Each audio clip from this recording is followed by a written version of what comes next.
up? What's up? Peace, power, and Mo, profit, everybody. What's up, Chris? what's good?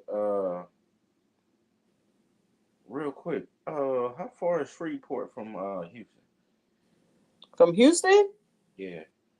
Oh, that's down. You got to come up. I think to come to Houston, to come up, I think you have to come. You got to come. Wait, Shreveport.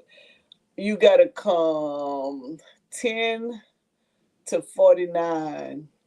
Let's see, 10 to Opelousas. That's 5 hours. Damn, Yeah, 5 hours. that's a little far. Because how far is Hugh? Okay, so it's one of two ways. You could come 10 to 49, or you could go. How do you go to Dallas? 45, 45 to what? 20, 30. 30. Well, when you get to, if you go that route, if you go to Dallas, then you got to cut across to 20 because Dallas is like 2 hours from Shreveport. You can go that way. No way. Okay? It say So what three other way hours you and gonna 51 go? minutes. So Wait, about let's look at it on the map. So I'm gonna tell you the way. Hold on. Let me see. So the way let's see. Here is a map. mm, Let's look at it on the map. The highways and the byways. Let's look it up. oh man.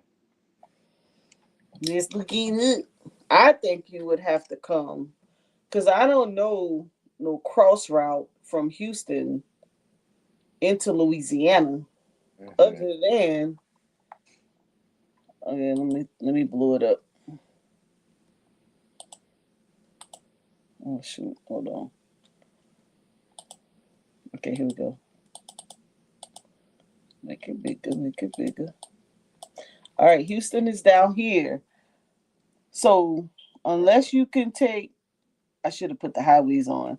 Unless you could go up to Tyler and come across, because Alexander, Louisiana, I'm thinking come down and up. Unless you could come up Texas and across. Now, Okay. have you been to Tyler, Texas? Yes.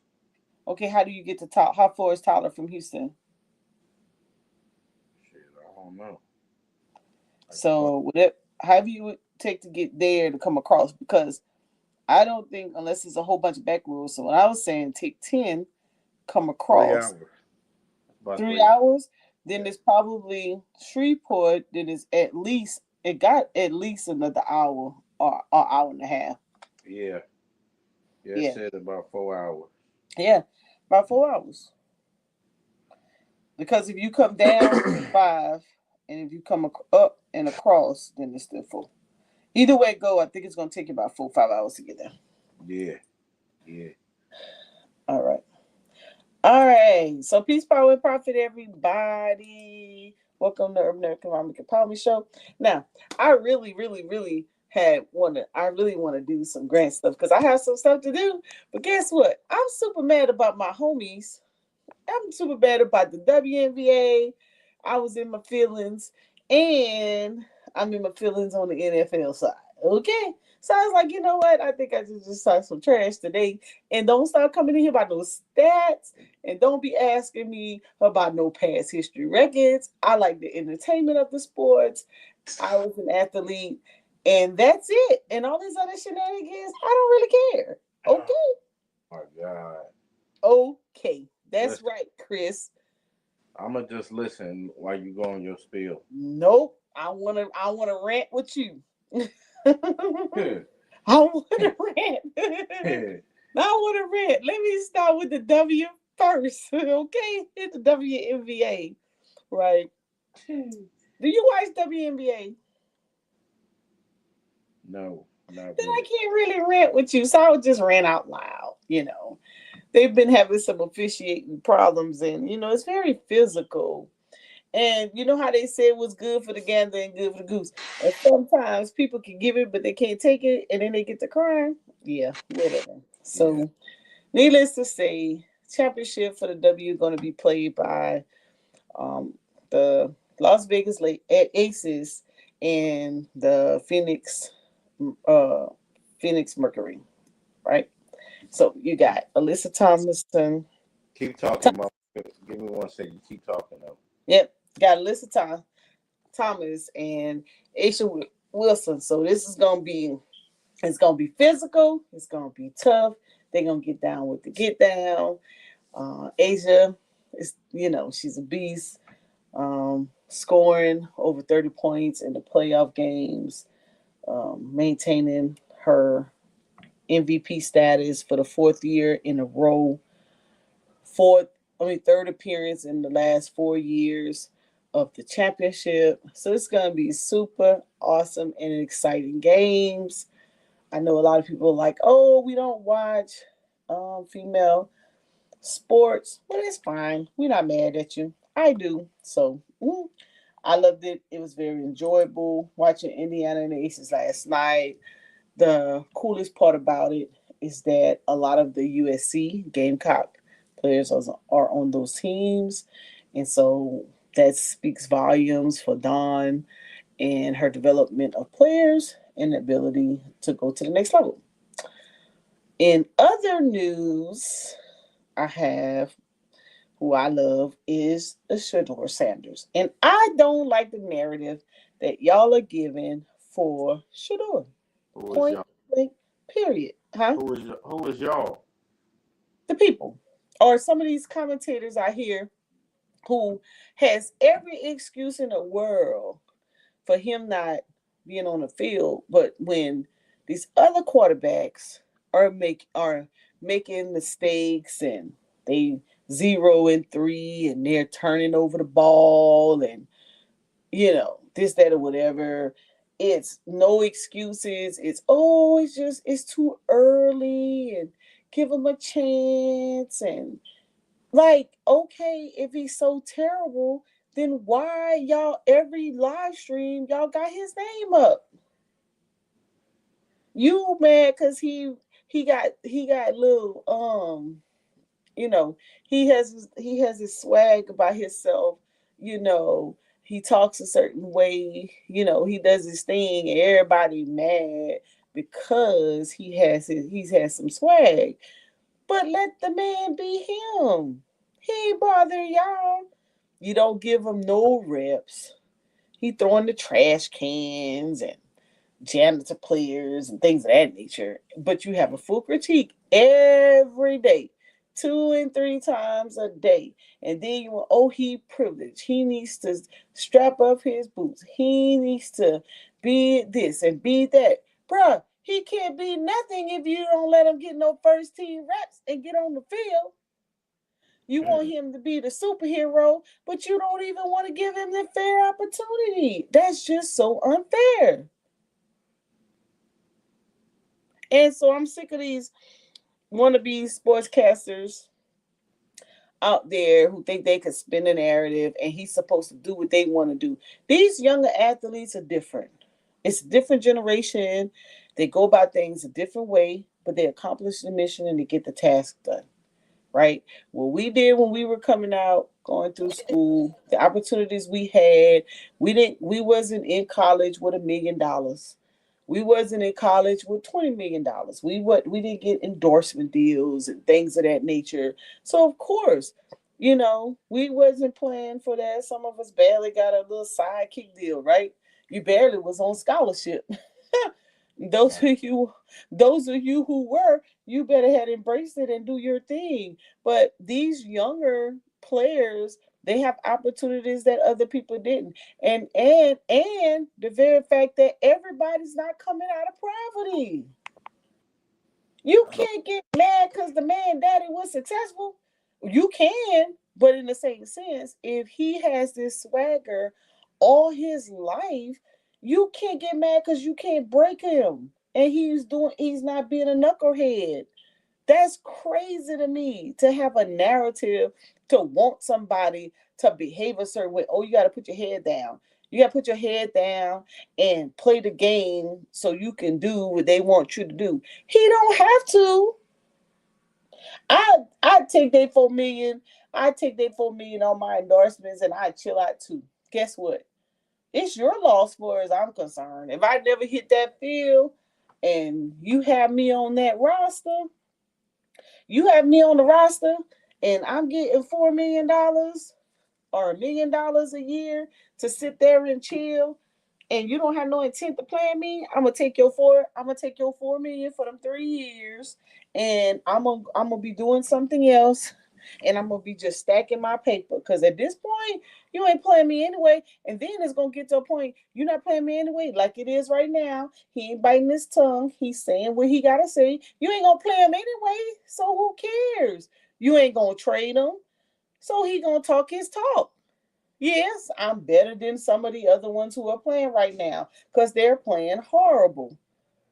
So you want me to not say nothing? You saying something about me, then I'm gonna say something myself. You are not gonna trade me because you know if you trade me, somebody else gonna pick me up and I'm gonna do the thing. And you really gonna be looking silly because if you trade me, you're gonna lose that money because you clicking too.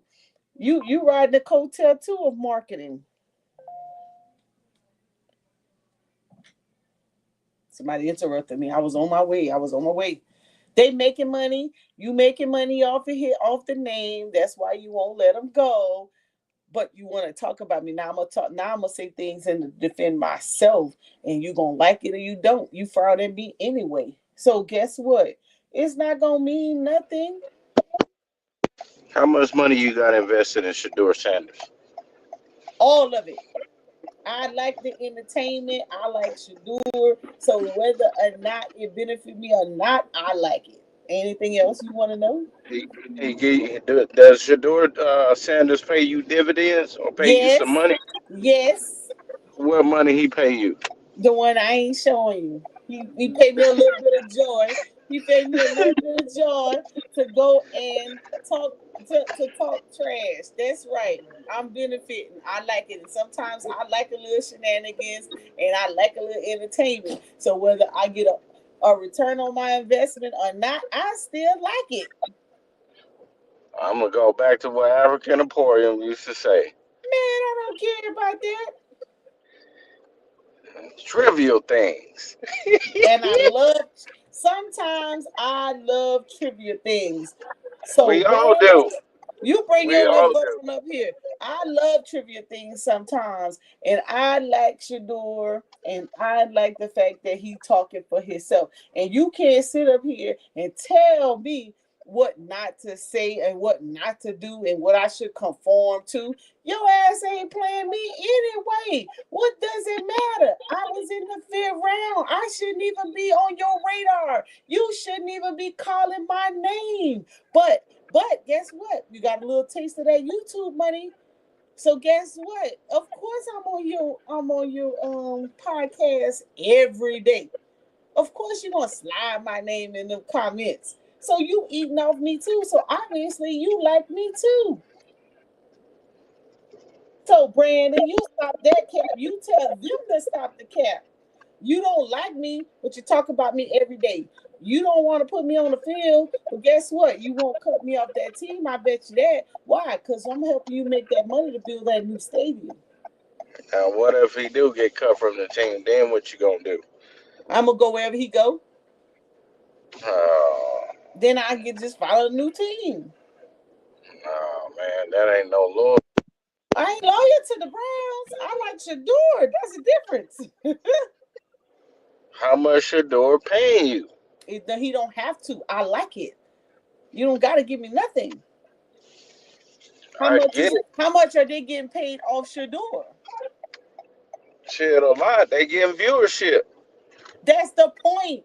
So I can't hype myself up to keep my bag filled with my endorsement, but you can hype yourself up off of me and make a bag off of me. That's the name of the game. Well, that's what I'm saying. That is the name of the game. So I should be able to do what I want to do the way I want to. You're not playing me anyway, so I'm not taking off my necklace. I'm not taking off my watch. I'm not taking off my blenders. I'm Why gonna you keep more it hyped than like Shador is? Stop cat mode. Brandon, I'm not capping because I like the player. I, I'm just asking. How you more mad than Shador is? What's up, Brandon? What's up, Chris? Oh, Shadur mad. He just ain't saying he mad. I'm mad. No, You know he why I'm mad making too? money. You know why I'm more mad than Shadur? Because the Yeah. rest of these commentators can get out here and they can downplay Shadur and make money off of him and act like they just don't like him. But if you didn't like him so much, you wouldn't be talking about him. But you're talking about him because you're making a bag. Because the viewerships have gone up from 2,000 to 50,000. But you ain't gonna talk about that We might. every day.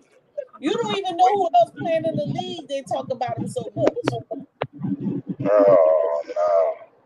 He ain't I played in thought. about 4 or 5 weeks, and you still talking about him. Okay, I don't want to talk about Shador no I want to talk about it. What you got to say, Brandon? more.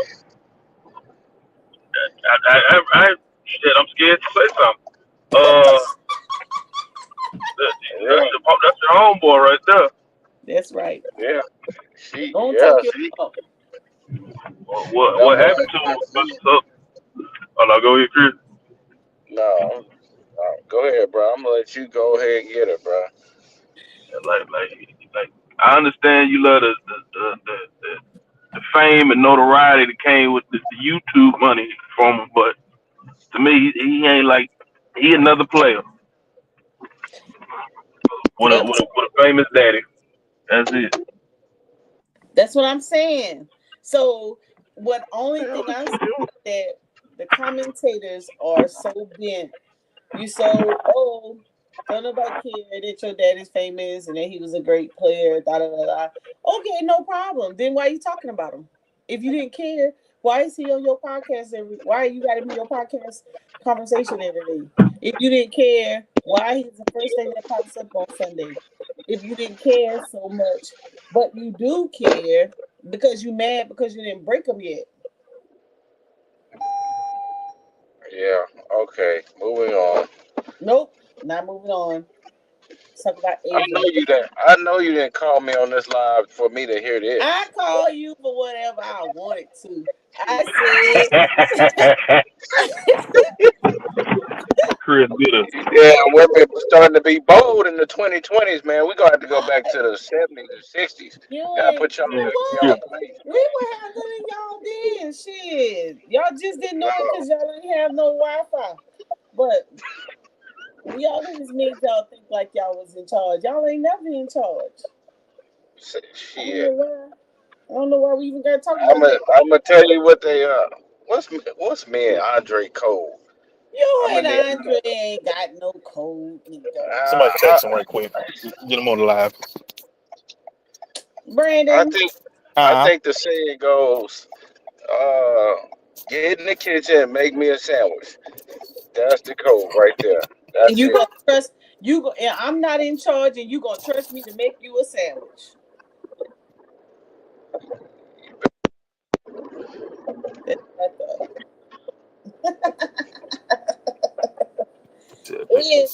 Anyways, um, we gotta start studying for our test. Did you schedule? Man, I ain't been studying for that. I've been studying my Series 66. I got to take that first before I take that damn cybersecurity. Cause Yeah. you ain't been on, man. Mo, I Games, was gonna bro. let you know you didn't send me the thing. I My fault, did Chris. send you the thing, You Brandon. sent me the answers, but not the website. I didn't say you no answers. Yeah, you did from You did ChatGPT. send them the answer. Yeah, I wouldn't trust that, bro. You got to do it yourself. Yeah, they're gonna switch it up on you, but wait a minute. I didn't see this link right here. Yeah, I didn't see T Square.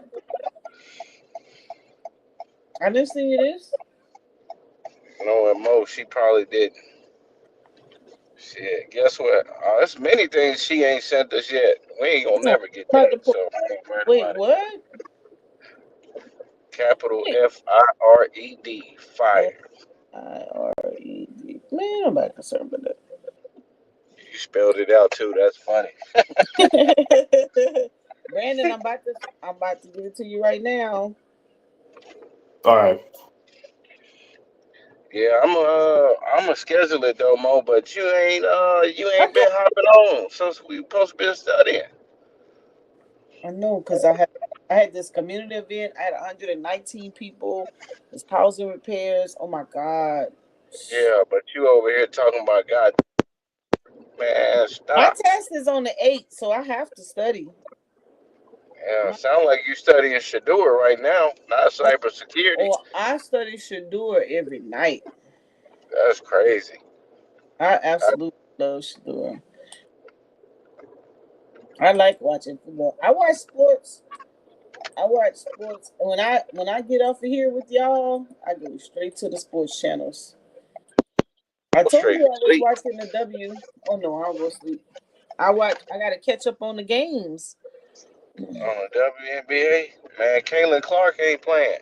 nobody care about no Caitlin. Shit, Asia Wilson playing. Yeah, 4-time MVP in the W. This is the third time out of 4 years. no In the ring. finals for the finals. Please, who cares about Caitlin? Shit, She going making the to the she ring. making the sport. And when Juju She finally get ain't to the making those. Listen, she ain't making no sport. Nothing. yeah, The these sport has been players are more around. marketable. They more Look, marketable than these other nobody. players. Ain't nobody care about. Listen, the sport's been around. The sport's been around for a while. So much so that they've started the second league. Not them per se, but the players have started their own league, unrivaled 3-on-3 down there in Florida. Ain't Yeah, nobody, and Caitlin ain't we in it. ain't watching that. We So ain't watching that. we are watching because if you weren't watching, we were making money. And Unrivaled is paying their players more than the W. They're I paying them tell you what. $200K.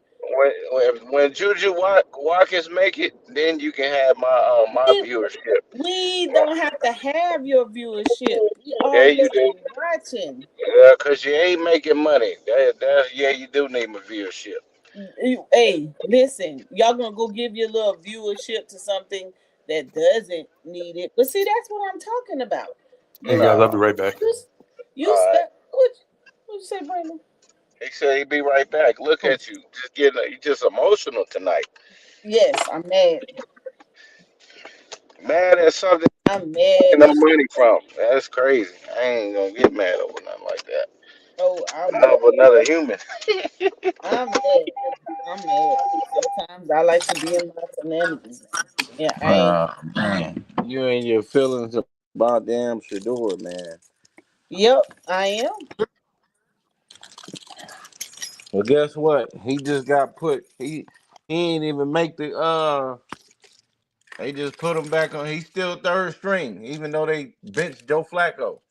They put It's Dylan okay. Gabriel as a starter now. And yeah, and guess what? We're gonna make their money. We're just gonna sit back. We're gonna make their money. We're gonna get them endorsements. We're gonna sell them jerseys, and our pocket's still gonna be fat, and they still gonna be mad because the world is not siding with them. And the more they bench him, the more money he gonna make on them jerseys. Yeah, I hear you. I He mean, I And feel guess you what? on He that. invested in Nike, and Nike invested in him. So I think I'm getting a return.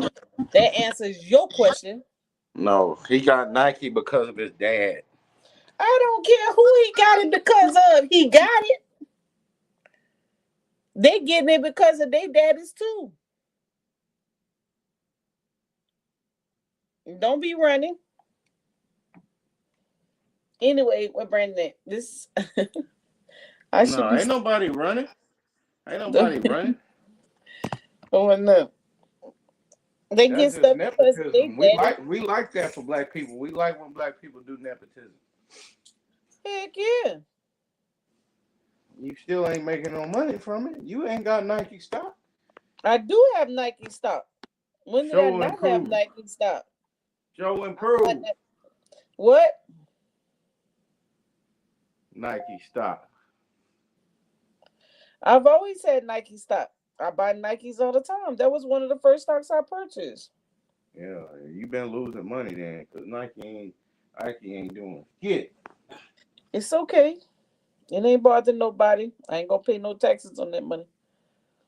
It's always a winning strategy. You're right. I might be losing in profits, but when I put it on my taxes, it's just a placeholder. Yeah. Lower my taxable income, so I'm not concerned. It's always a win. Talking about nobody want to see Juju Watkins. You crazy.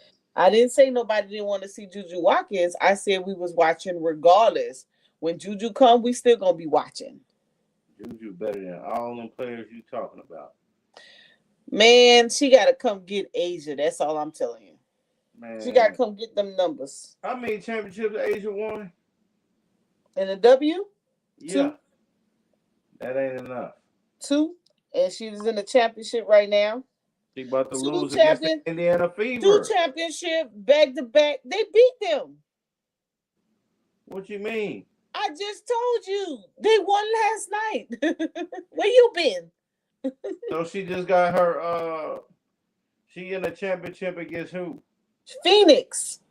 Yeah, Alyssa they about to Alyssa lose. Thomas. Huh? They about to lose. They're not losing. They're about to lose. They're not losing. Okay. They're about to lose. Stop that. Game 1 against the Phoenix Mercury. Yup. Get some if you want some. It's a battle of the Titans, says Monica McNutt. You think this gonna be an easy dub? Listen, we didn't say it was gonna be easy. I watch all the time, so I like the competition. And you always talking about fucking Asia Wilson. Nafisa Collier better than her. Well, Asia is MVP. And let me look up these stats because you over here tripping. Nafisa is very good. She number 2 though. Okay. Nah. Yes. I'm gonna show you right here. Hold on. Let me get the stats. Here are the stats. Asia Wilson, 23.4 points a game. Nafisa Collier, and she's injured. Nafisha's injured. 20.2 points a game. Kelsey Plum, 19.5 points a game. Paige Beckers, 19.2 points. Man, 22.9 is all. Is 23. That's It's fine. 23 and 7. That's fine. Well, Asia, okay, and Asia's still number 1, and she's MVP of the league. And she's 10 rebounds a game. 10 rebounds. The average is 10 rebounds. So she doubling on you. So Okay. 6'1", 6'4". Huh? 6'1" to 6'4". Right. Then Alyssa Thomas, that's who they going up against. She's the top assist player. Asia, top blocks, 2, averaging 2. I know you see it. Las Vegas only won because Caitlin Clark wasn't playing. What? Yeah. Boy, stop. You know it's true. Hey, it ain't true. Yes, You know, it is not true. She's on the bench. The reason that Indiana got where they are is because of Kelsey Mitchell. She's the GOAT on that team. No, and I said it when Caitlin was playing. I said, don't give that girl enough props. That girl is a beast. She got injured though. And Elise what's her name? Aaliyah Boston and whatnot. When they giving that ball down low and she can score 20 points a game, they in there. Kelsey should be right behind let me see, number 3. So look at that. Kelsey 20 points a game. So Asia, Nafisa, then Kelsey. That girl be balling. They don't give her nearly as much. Yeah, but she's not the star of that team. Caitlin Clark. She is the star. The media wants Caitlin to be the star, but Kelsey Mitchell carries that team. Period. No, dang well. What games are you watching? I'm watching. Caitlin just can shoot a 3 from the mark, from the Okay. logo. You No, can. Kelsey Mitchell will drop her threes. Caitlin is not as consistent as Kelsey Mitchell. I'm sorry. I don't know what games you've been watching last year and this year. You need to start watching some games. That girl is phenomenal. But you just like Caitlin because of a little 3-point shot. No. You know Caitlin got more game than that. Why She you pushes. hating, man? She pushes off. She's a little Man, dirty. everybody do that. Oh, nice, everybody. Nice, everybody. You just hating on that white woman. I That- see what you're I doing. don't care about her. You I'm hit telling you who I like, bro. You hating on that white woman. I'm not hating. I like Kelsey Plum, and Paige Beckers, and who is that? And Paige Becker's getting buckets. Yeah, she ranked 5th in points. Yeah, you better say good things about Paige Beckers. I'd say good things about Caitlin, but I'm not gonna put her over Kelsey Mitchell. I'm sorry. I just can't do it. Why not? Go back and watch the games. Go back and watch the games and see who keep them in the game. It'd be Kelsey Mitchell. Who is the best player though? Kelsey Mitchell. No, it's Caitlin Clark. No, it's not. Yes, it is. No, it's not. You capping. Y'all don't give her props. That girl We do give her a is props. the She's one who keeps Indiana in the games. and that's fine. That's fine. But she's not the best player. Caitlin is not the best player. 1 million turnovers a game. You call that best? Who does the people come to watch? Thank you. Listen, the people were still watching and Caitlin was on the sideline. That's not the only team. Let me tell you this. Okay, since you saying that. Valkyries, they were brand new to the league. Steph Curry's Los Angeles Valkyries got more in attendance than Indiana in their first years, selling out. Crowd crazy. Yeah. Now who you gonna now what you gonna say? Okay, that doesn't mean nothing. That's irrelevant. That's irrelevant. I said, who do the people for the Indiana Fever, the fans of Indiana Fever, who do they come to see play? The team, because Caitlin hasn't played since July, and their stadium still be packed. So what's your point? Yeah, because they supporting the team, but you know who they come there to see. Man, listen, they come to see Caitlin Clark. That don't make her the best player. That's just who the league wants to pump up. No, that ain't. You know that's not true. You know Caitlin is the best player. We're not saying old girl not good. The best player. We're not saying old girl's not good. I don't think she's the best player. I just think that's who y'all start them behind. She's not the best player. Kelsey is a beast. You can't be watching the games at all. At all. Even if I watch the games. You see? Caitlin Clark, she scores and she passes. She don't score as much as Kelsey. And Kelsey does as well. She doesn't. Oh my God, what the happened now? Let me stop fussing. From last season and this season. Pull up the stats. I'm just pulling up. Okay, let me pull up last year. I just showed you the stats this year. She's number 3. Okay, let me pull up 24. It's not gonna be Caitlin. She ain't even in the top 5. Yeah, but she in the Kelsey. Top. She in the top assists and points. And they still ain't win. That ain't on her. You said the whole team. Nice team. See what I'm saying? Every time it comes out to that young lady, it's always the team. But she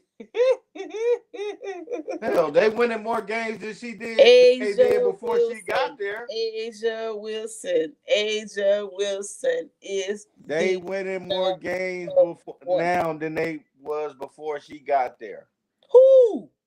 The Indiana Fever. Who? The Indiana Fever sucked before Caitlin Clark got there. No, you mean before Aaliyah Boston got there? They both got there at the same time. No, Aaliyah Boston was in there a year before Caitlin Clark. Yeah, and they sucked in. What are you talking about? They did not suck. Yes, they did. They wasn't in the playoffs, and they wasn't in no championship. Aaliyah Boston won Rookie of the Year just like Caitlin won Rookie of the Year. Now, why old girl didn't win Rookie of the Year? She did during her time. She's older than them. Let me you doing all that barking, and this girl older than Caitlin Clark, and Caitlin Clark came in and changed the team. But she did not change the. She didn't change the team. It's just the marketing stuff. She ain't changed no damn team. Because if it was all just about Caitlin been out since the early part of July. They've been still winning without her. So it ain't about her. That's what I'm trying to tell you. There's other talented women on that team. What are you talking about? Kelsey Mitchell carries that team, not Caitlin. But it's okay. I know. Yeah. You're a little Caitlin fan. It's carries that team. Yeah, why Caitlin hurt? Yeah.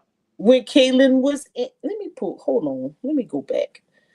I'm gonna go back. Hold up. Let me go back to I know Kelsey Mitchell can ball. I never said she couldn't. Better not. Look, she averaged 3.4 assists. Let's look at Caitlin Clark.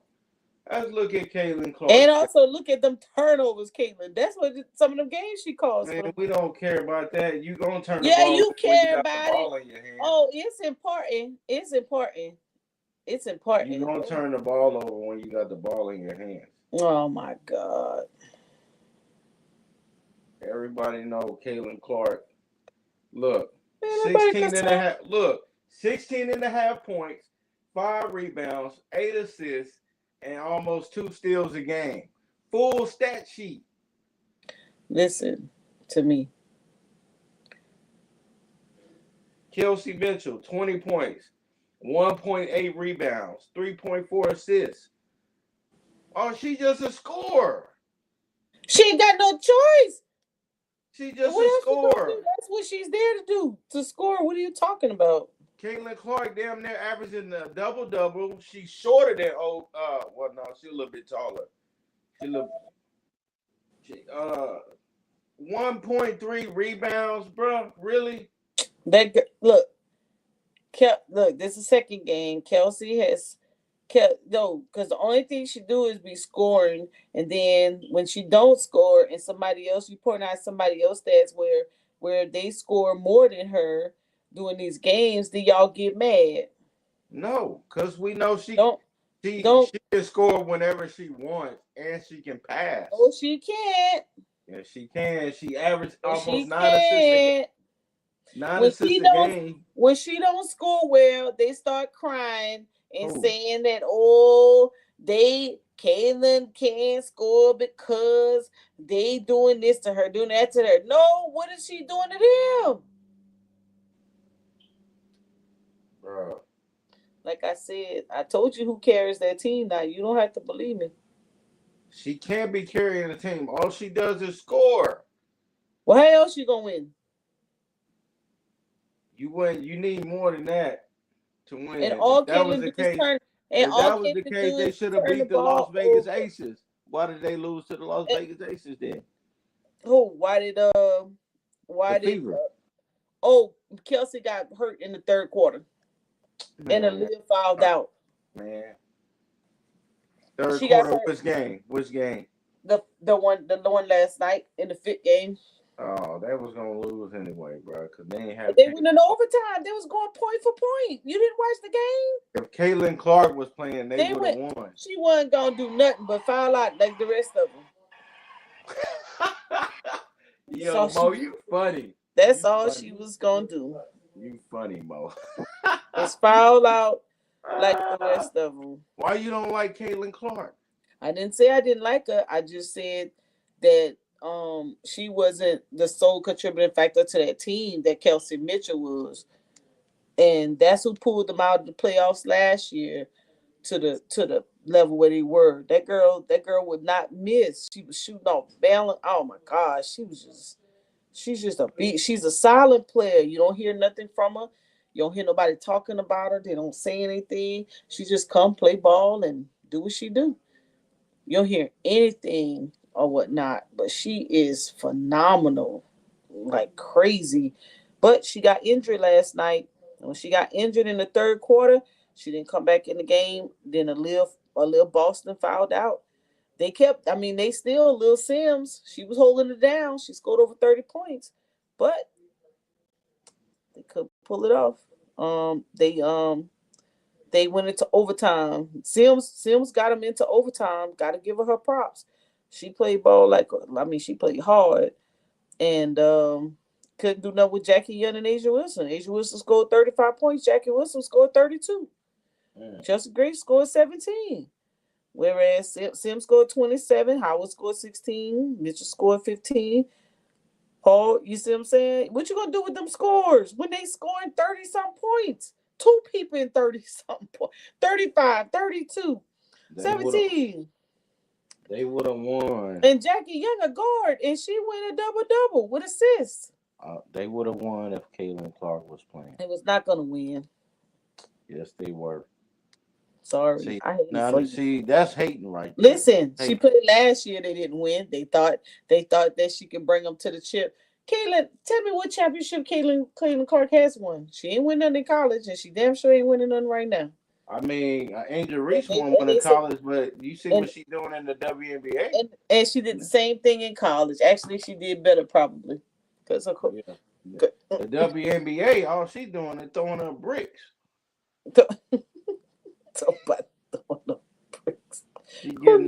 Half of her rebounds come from her own misses.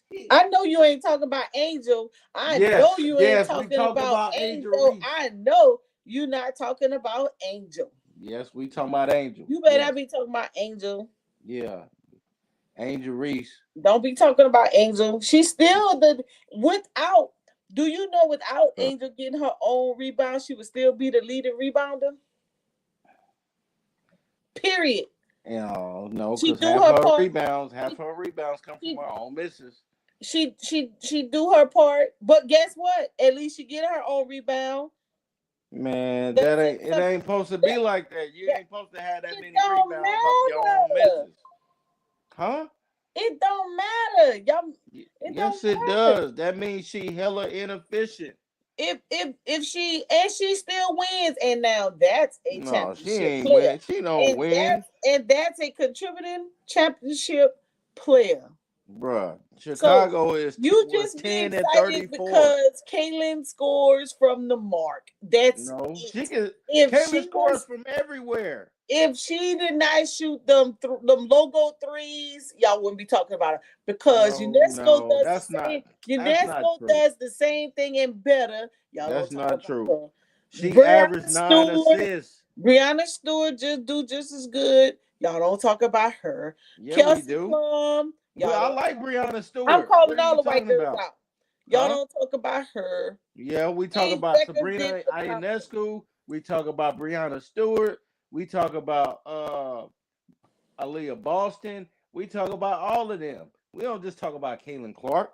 But you just talking about all she do is shoot logo threes. No, she don't. She averaged 9 assists. Oh, look who came through. Hey, Emmy Cat. What y'all been up to? Hating, man. I ain't seen y'all in a long time. Don't listen to Chris. He going crazy. She hating on the white ETMO tip. We just cutting up tonight. We don't have nothing going. I don't have nothing going on. I just wanted to talk a little trash. That's it. Yeah, just a bunch of hating. Look at Cardoso, 21. Cardoso better than Angel Reese. Listen, you ain't gonna be talking. 215. You are not gonna talk bad about Angel on this show. I will kick you out. Angel Reese. Angel in her bag. Angel is in her bag. We not concerned. We not at her shooting percentage. Her shooting percentage. That's okay. It's 39. Well, this year we're was gonna talk better. about Angel on this show. She was better this year, 46%. That's a lot better. She was balling until she got injured. Yeah, 15 points a game. And she was balling. She was trying to take Chicago's guards are inconsistent. If you watch now this playoff series, I do have to admit this is one of the better playoff series. All the teams that made it to the playoffs was balling their butt off. But if you really want to see those young women ball, watch when Unravel start. It's a 3-on-3 league, and they go hard, running up and down the court, 3-on-3.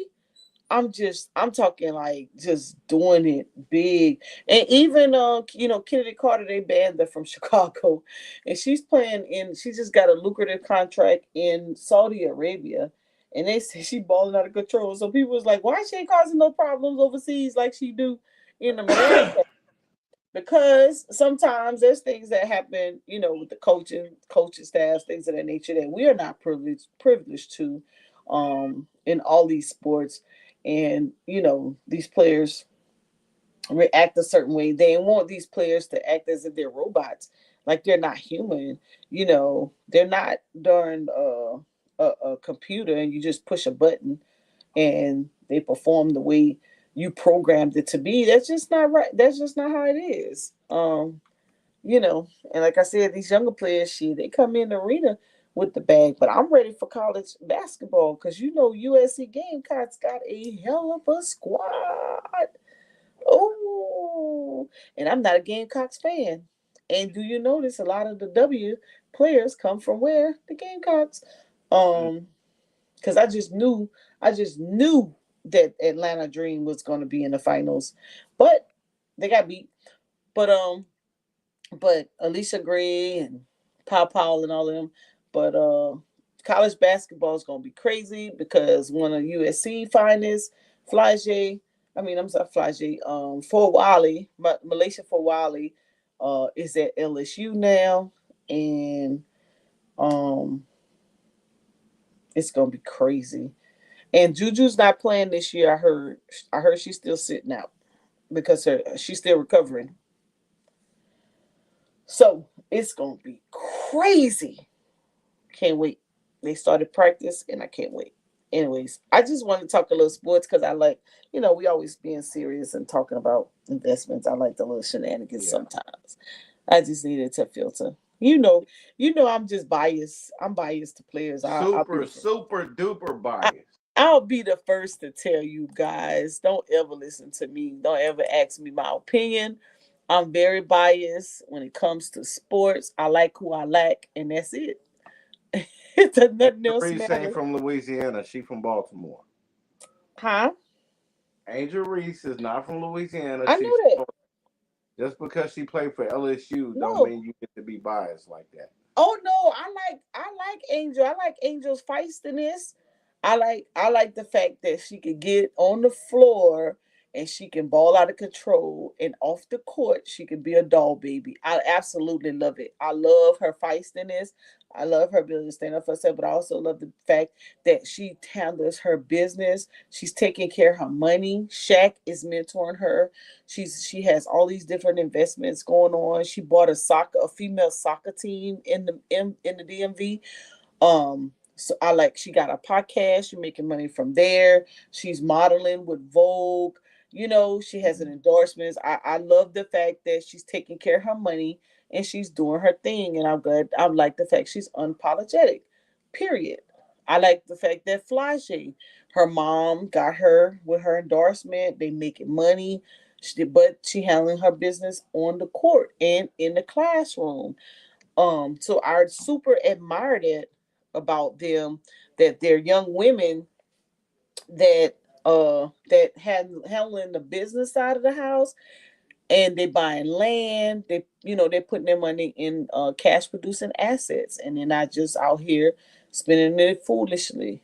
So I love it. And when Angel turned, when I suspect Shaq mentoring to be more of a business like and keeping some of her clothes on, because she used to be very revealing. And I think being with Vogue magazine and growing up a little bit, and how she's carried herself with that particular side of the business, I absolutely love that, because too often women athletes are, you couldn't makeup and or just presenting yourself in a ladylike fashion was kind of downplayed, and you had more of these alternative styles that were taking over, and so you didn't really get to see a lot of the feminine, both sides of the athlete and the feminine side of the women.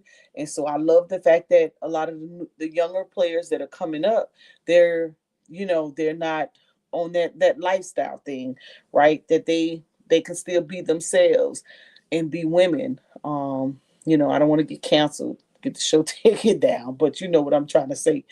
And so I really admire that about the new crew. Well, some of the new crew that are coming through. And I think that the W didn't get the type of viewership that it probably deserved was because of that reason. I know they don't like that. They don't like being categorized as that, but it is what it is in the type of world we live in, you know. So, um,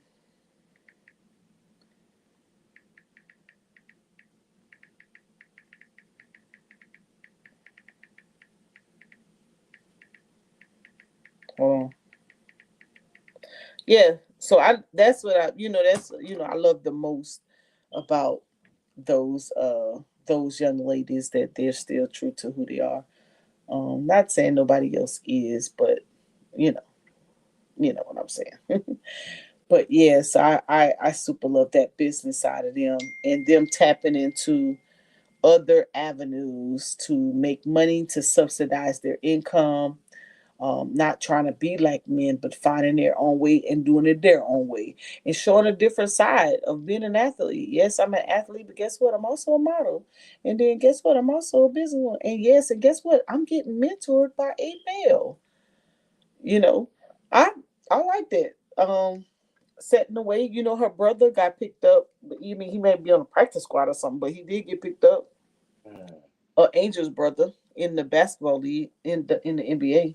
Um, and then, like I said, now I don't get to see a lot of the other girls who have. No, I get to see like um track and field. We got a new 100-meter winner from South Carolina, Alexander.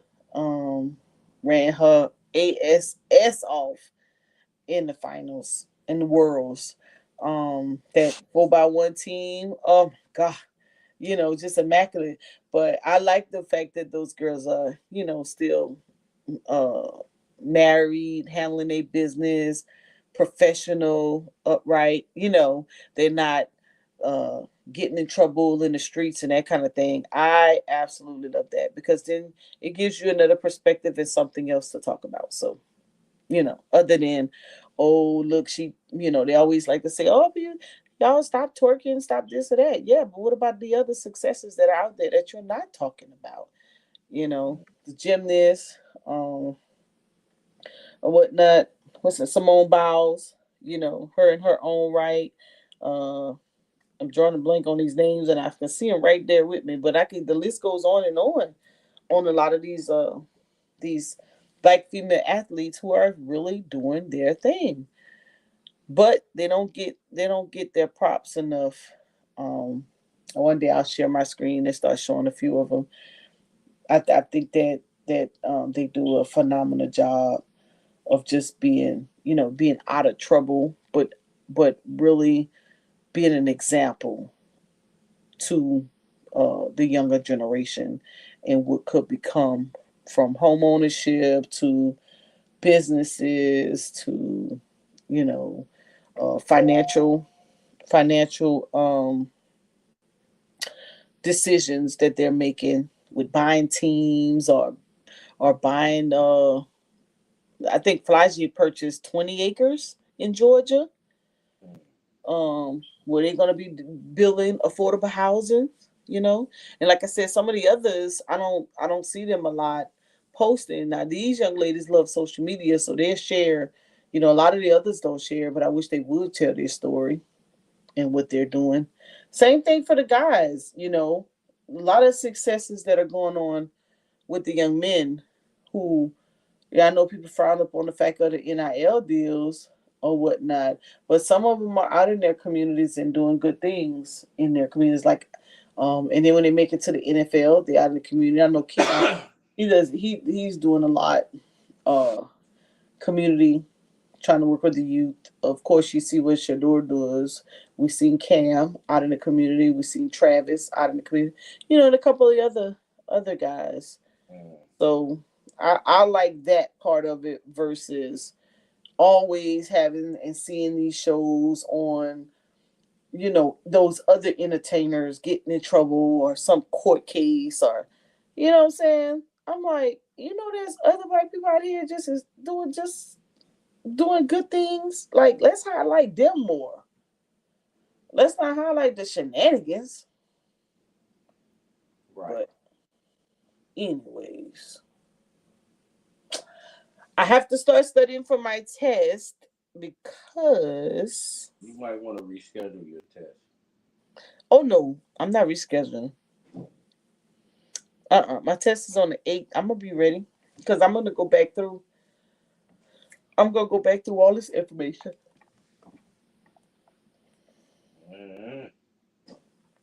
I am. Yep. I just had to get that event out the way. It took up a lot of my time.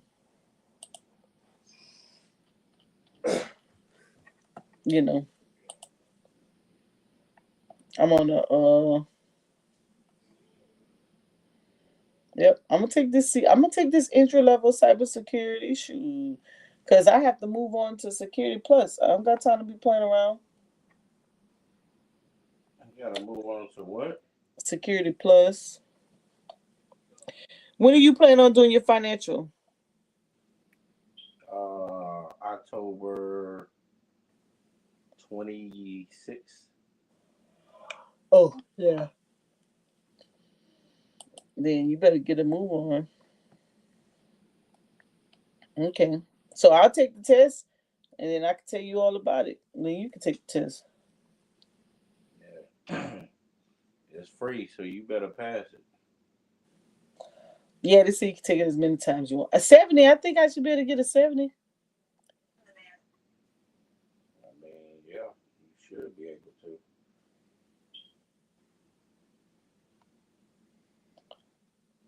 Yep. I'm gonna go. I'm gonna take the quiz. I'm gonna start. Yeah, I just had to, get your mind off of some of the regular stuff. What you was doing today? What you mean? Studying? No, I was chilling.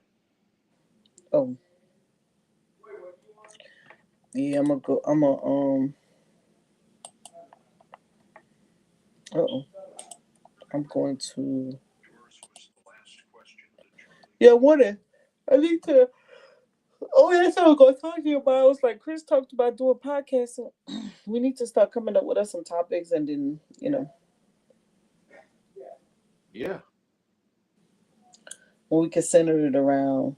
I'm gonna do. I have to start doing some nonprofit stuff. Um,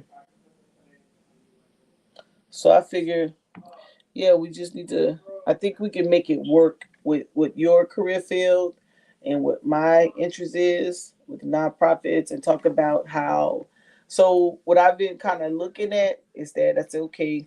Chris is passionate about the estate planning, the retirement planning, and the accounts, and so I kind of shifted my PowerPoint to discuss when we're talking about putting your budgets together. And because a lot of people have been hitting me up and saying, hey, how do I started my LLC, I'm doing consulting, I'm getting booked for for speaking engagements and training, I wrote a book, how do I pay myself? And so I've shared with them. You remember a long time ago when we was doing the drop shipping, and Yeah. I shared it, and we were I was teaching you guys how to come up with how to pay yourself or how to bid. It Yeah. was a long time ago. Well, I since then I've extracted that Excel sheet and revisited it. So I need to we could come up with create our own case study. Yeah. And I can break down that budget, and then we could talk about when you have a profit, because I have a lot of people that are talking to me about this as well. They have a profit in their company, what to do with it, where to put their money. That's where you come in there, Chris. Yep. So we could do scenarios. We can start it that way. Uh, we can go from individually, if you are a W-2 employee and you're earning a wage, how to create scenarios that you break out your income for your essentials, your lifestyle, and then your retirement and investment, if that's where you want to go. And then we could talk about, maybe you're a little bit more advanced. Maybe you got a little bit, you have that already set up, and maybe you own a business. Then your profits, what to do with that. That's where you come in, right? We can do small scenarios with a couple $100, and then you can work your way into thousands, you know, because some people may have profits and it may be less than $1,000. Some people may have profits and it may be less than 10,000, you know. Some people may be 20,000. It just depends. Yeah, I get that. So we could do that, Okay. and then I could come up with some kind of background or something. We could come up, put up little questions. So I'm gonna cancel my Zoom subscription, and then I'm gonna upgrade this StreamYard and see if we can set it up nicely. You're gonna cancel the Zoom and Yeah, because I'm upgrade. not using it. Yeah, why you not using the Zoom?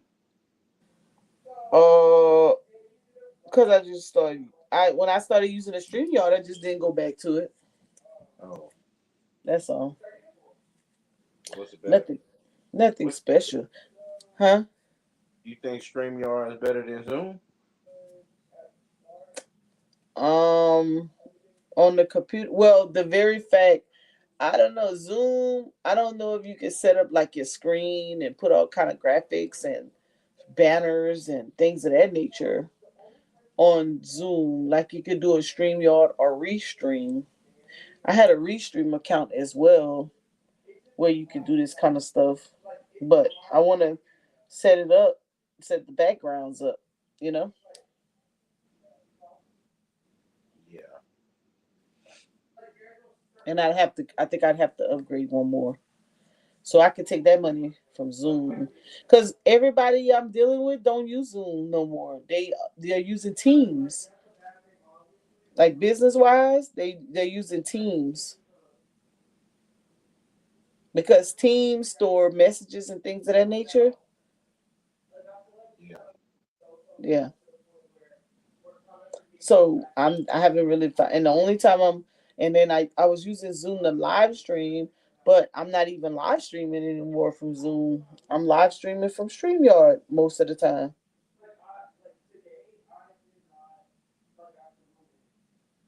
So yeah. So we can Oh. start that. Or whatever your idea was. What was your idea for podcasting? Because we got to come up with a little format. I've been Man. watching lead them on Sundays, and I like their little format. They have their questions and they Oh. show them. I lead do L, and I forgot the other guy name. They do a show on Sundays called the Smoke Session.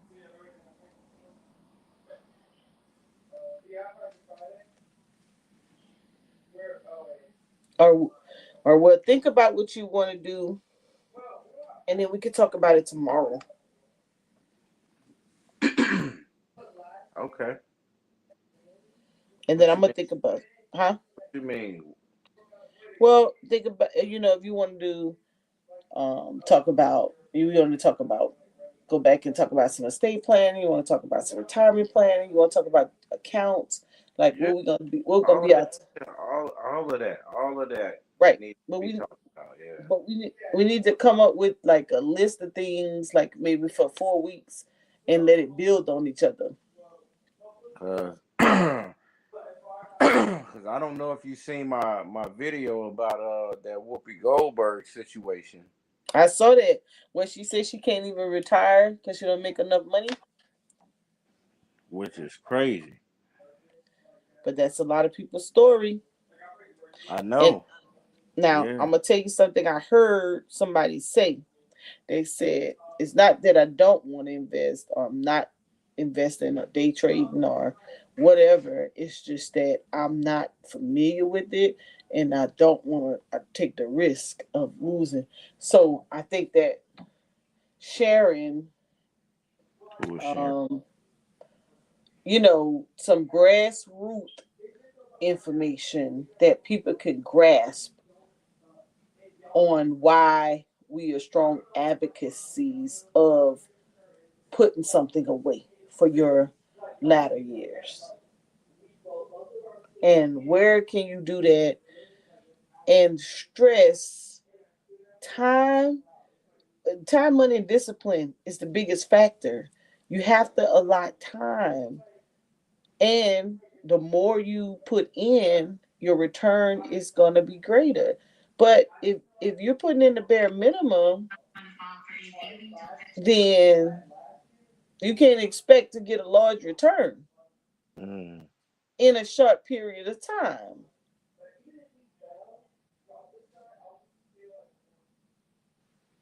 So yeah. Okay. So I'm thinking more grassroots. What you think?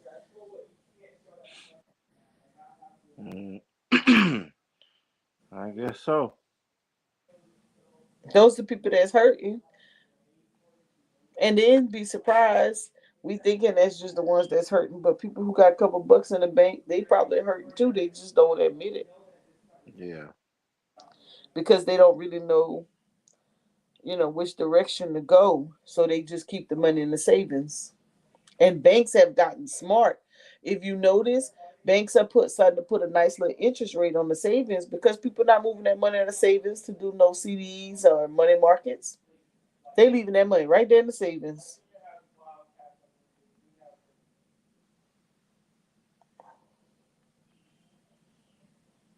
And I don't know if that's a good thing. I mean, I think it could be a good thing if you could capture 4% on a savings account, or a high yield savings. Yeah.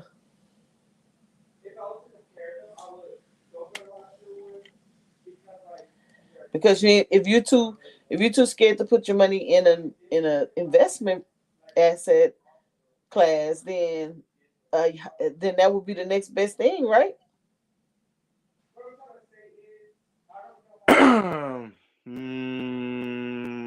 Well, we'll find out. We'll find out, and that's it depends on your risk level and your objective. That's what I'm saying. Some people they not risky at all when it comes to it. So you just will put it in a money market.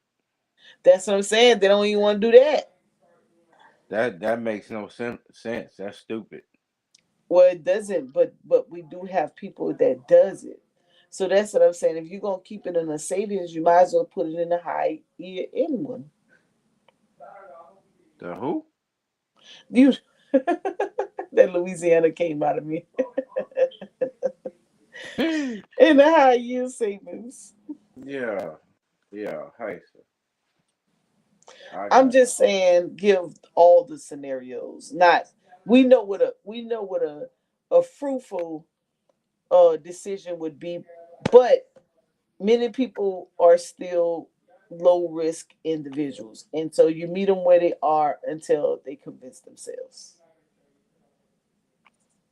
Yeah, I get it. Brandon, you gonna join our podcast? You said what now? We're gonna prepare to do podcasting. Oh hell yeah! Okay, so if you think of any topics of discussion, or maybe we could come up with a topic, and then we could come up with the questions. Oh, is it gonna be? I'm quite sure it's gonna be involving money, right? Huh? Is it gonna be involving money, or is it something else? Is it gonna be Yeah, well, it could be. I may throw in some, some nonprofit stuff, some business stuff, um, you know, things of that nature. It's gonna be like a scheduled time, or is it just gonna be like a You know, impromptu? it's 6 o'clock. 6 o'clock not good for you no more, huh? You want to do 8 on Wednesdays? Uh, I mean, yeah, I we can push for 8. Yeah, Yeah, that's better for you, huh? I mean it's on you. I mean, you guys let me know. Okay, all right. Rob, Rich, a high yield savings account is a type of savings account offered by a bank or credit unions that pays a high interest rate that a high interest that pays a high interest rate than a standard savings. So like Truist just started high yield savings accounts. And I think we got like 4.75% from it. They convinced me to open it up. So some banks, not all banks, but some banks, you can look for it. The banks that offer it. Yep. So like some statements is only like 1%, 2%. The high yield be like a little over 4%, between 4 and 5%, which is pretty good to me. At least I think. Instead of you just sitting there getting that 1 cent a year, 2 cents. If you this is, these are just options, that are available.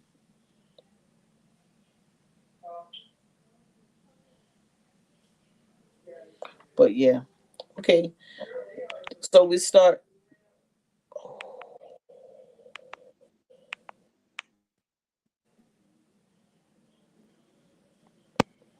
So we what? Yeah.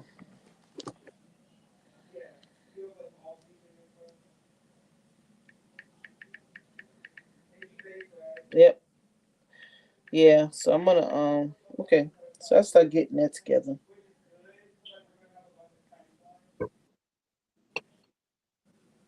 What y'all been up to? What y'all up to? I have a community event I'm working on, so it kind of consumed my time a little bit. So I haven't been able to do I need to be doing on here. But I've been, we started that ISC Square cybersecurity study, and I finished the study material. I just did you get it out the chat? I just need to. I scheduled my test for October the 8th. Chris finished too, but he went back to studying his finance stuff because he have a test on October 26th, and then he'll come back to the ISC Square. So I'm gonna start studying the ISC Square. I'm gonna go back and study it before I take the test. I'm gonna study it again. Is it? It's not. Is it open book or no? No, it's proctored. I'm gonna find that it's proctored. I think it's just a test. It's not open book though. Okay. Now, when you're doing the study material, it's open book. It's it's like distant learning. Yeah, But by the time you do the pre-test in the beginning, based on what you may know, and then by the time you go through the 5 modules, at the end you'll know something. Okay. Yeah, it's not difficult at all. It's an easy read, and then you'll start relating it to what you already know about passwords and roles and security, especially if you're on a job where it assigns you usernames and passwords and certain roles and dealing with systems. Like when I was in the military, we did that all the time. And then when I worked for Voc Rehab, when SAP became the system that they use, we used to get assigned roles and couldn't get into that. You can view it, but you can't edit, those type of things. So now I'm starting to see behind the scenes what were the reasons behind that. and this is SOC cybersecurity intro level, SOC analyst level 1. And so one of the first things we did, so I'm actually taking a class too, but in the class we learn more hands-on training on how to use the applications to do the analysis, and then you study on your own on how to take the test. But one of the first things we did in class was we upgraded our LinkedIn for SOC level 1, SOC entry level, and SOC analyst at the entry level. And man, people already started hitting me up for jobs. I was like, hey, I ain't ready for that. But there's a lot. I was showing Chris, there are a lot of entry level jobs out there, and this is just security, just passwords and putting the tickets together and passing it on to the next level. This ain't even high speed stuff, and you'll see. But I'm gonna go back through it. I'm gonna use the evenings and I'm gonna start looking at it. But it's probably gonna be like late evenings though to go back through it. Like I gotta get off in a second because I need to. Okay. Have you been investing? Have you been trading lately? Or no? No, just long term. Just the stuff that I had. Just letting that account grow. I haven't even touched it because I've been doing. We got some we got elections coming up on the 4th of November, and I'll be involved with the community, so I had to start doing some community stuff. And it's kind of taking my time in a day. We're trying to build this veterans home, but I'm gonna get back on it though. Probably mid October, early November. Okay. All right, now, Mo, we got you recorded saying you're gonna be back on it. I know I am. I'm preparing. And then, I was gonna ask you, you been in Carolinas yet? Or no? Are you there now? Wait, so I'm in Carolinas right now. No, I was talking about that storm. I'm like, are you prepared for Oh that yeah, or no? it didn't hit us. We got a lot of rain, but it kind of turned. I think it hit like the North Carolina coast. Oh, okay. One hurricane turned the other one.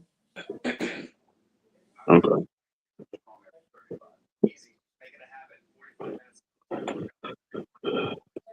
So y'all was all right. Mm-hmm. Mm.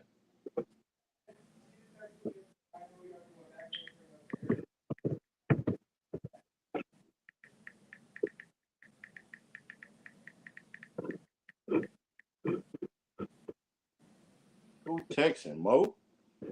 Yeah, me. Yeah, because they looking for me. Who looking for you? So let me tell y'all what happened. Got to text this chick. So let me tell y'all what happened real quick. So this is now community engagement, right? Whole year we've been galvanizing around what we getting ready to do now, which is a needs assessment. Been gathering around, having conversations, meeting every Sunday evening. And y'all, let me tell you how quick it went left. So last week, someone said this person's new to the group, only been around maybe about 3-4 weeks, was introduced by another person. And this person says, start asking about zip codes and are we marking off a map of the area.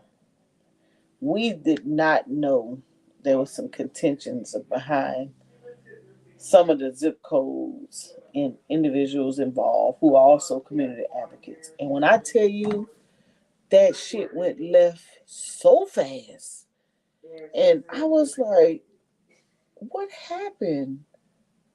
And so, but the lesson learned for us was that if you're working on something as it relates to the community, and this is why when I hear people on YouTube and they talk about the greater mission of Black people and community and working together, I'm like, you think it's that easy?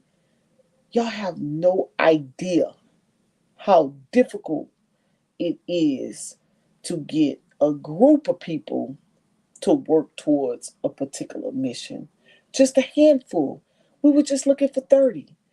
And when that person put in there about the zip code, I was like, damn, how could something go left so fast? But I did not know that there was an individual that did what we were doing, what we're doing right now in the past. And there was some contentions about, okay, so for example, right, let's lose Trump for example. What's going on? Trump bringing the military units into a city. Some people like it, some people don't, right? So the people who like it, you didn't know in the past that there was part of an advocacy group that did that before, or maybe was trying to introduce that. So now here they go. And the people who don't like it now, all of a sudden that person is introduced to your group, but you don't know that they had this agenda to be for the troops.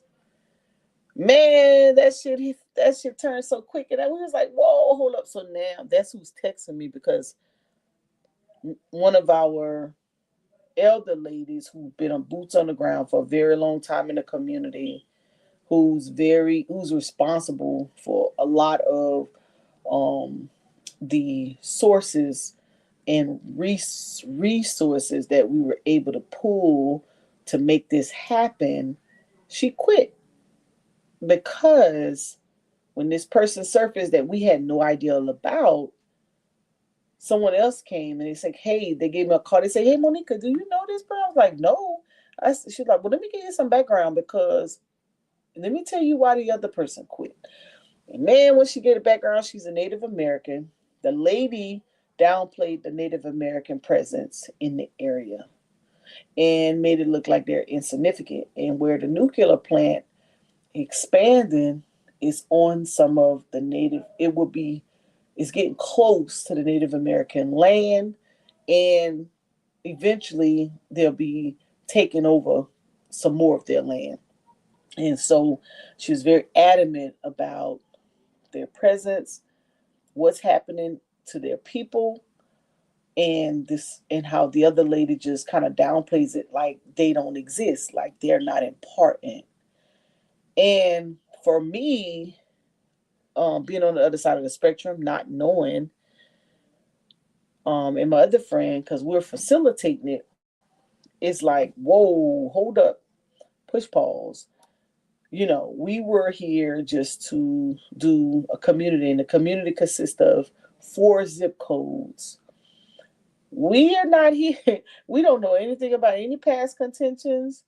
And we're really here just trying to galvanize, come up with a needs assessment, and then get out in the community, push it out, and then get the data, and then send the data to the university, let them analyze it, and then we get our own report, started by the people, influenced by the people, you know what I'm saying? And then not something that the government did, or some third party entity that we don't know who they are, where they come from, them doing, but something that the actual people in the area is able to say, no, these are our needs, these are our numbers, because they had started a early childhood education, and some of the new leaders saying that there's no need for it, but there is a need for it. But because they have data and we don't, they were able to tear down. They had already put $1 million into this building that they had already voted on to have, but they was able to tear it down because they said that when they lost the election, they said that there was no need for it. And so the people need to stop asking about the early childhood education center. The data doesn't reflect that there's a need. So we was like, oh yeah, okay. So we're gonna go get our own data. So we decided to this is where we are with the retreat happening on Saturday, to come up with the content of the survey and the assessment. So we're doing a mixed method deal where we're gonna do focus groups, and then we're gonna do surveys. So we're doing a mixed method statistics, and but we've lost one of our key players in community advocacy because of the contentions of the zip codes and the nuclear facility in the area and all of the conversations around that. And now that's who's texting me because she wants to talk to me, because I'm trying to tell her my little heart is broken and I need her. She needs to be there. And we worked very hard.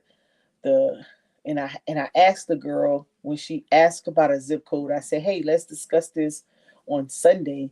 But someone came behind me and was like, no, surely you can get that information now. But I didn't know it was a hidden agenda. I didn't know that she asked about the zip code because they already knew that somebody in the group had contention with the whole tribe in the area. And they knew that it was going to blow up the whole efforts that we've put forth. And so now we are looking crazy. Well, nobody knows yet that she's not coming, but me and the other person knows that she's not coming. And man, we're working hard. We got 2 days to try to convince her and make her change her mind to get there. But she just she was just like, no. I'm like, damn. And so when you talk about community advocacy, when you're talking about Black people working together, when you're talking about working towards a cause that affect people in an area, I'm telling y'all right now, I'm working with a small group, 3 zip codes of Black folk. And you got some white folk, a couple, not a lot. And to get this needs assessment done so that we can advocate on behalf of our people. And you talk about infiltration, they just infiltrated the shit out of us and we didn't even see it coming, all because of a damn zip code. But we didn't know the history behind the question, and it really, really is about to throw us for a loop. I'm so sad that she dropped out. I'm so sad, but we got 2 days to try to convince her to come back, to help us, because she's somebody who's been around for a very long time. She understands what needs to happen and how to design it. She's an evaluator of federal programs, so she knows her stuff.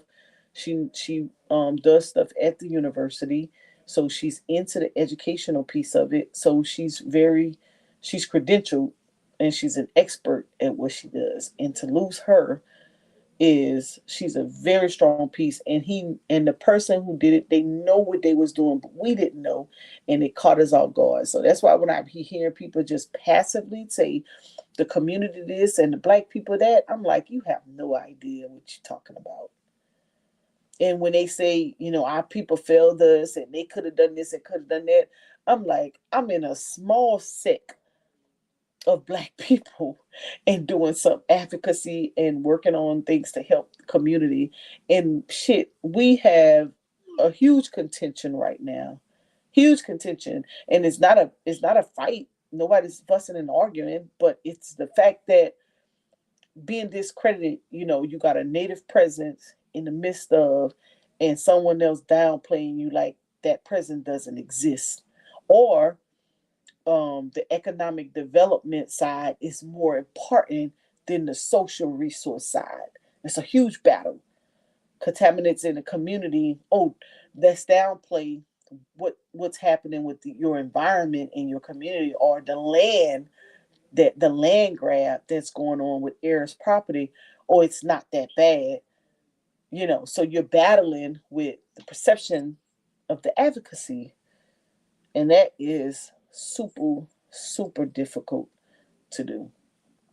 And it happened with one damn question, one, and just they try to throw the entire group off. And so she's calling it now confusion.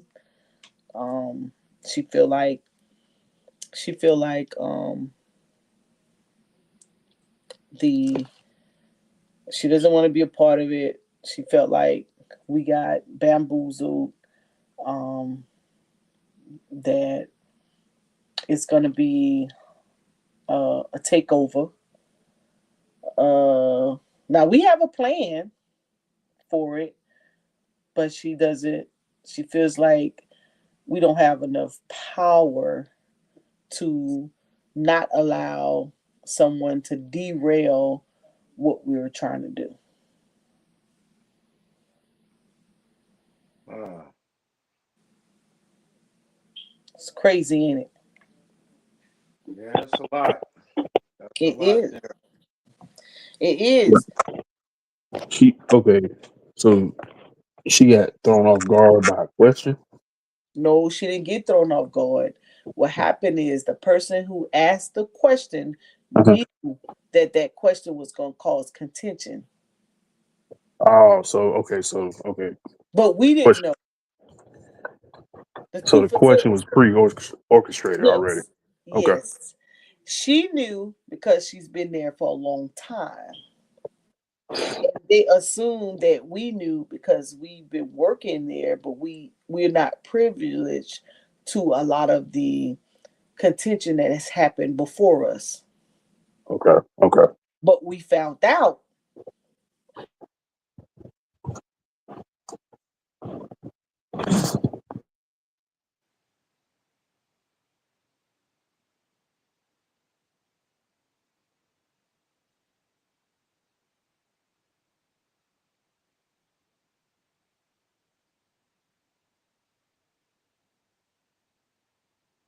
What the heck happened? Oh, you might mute it.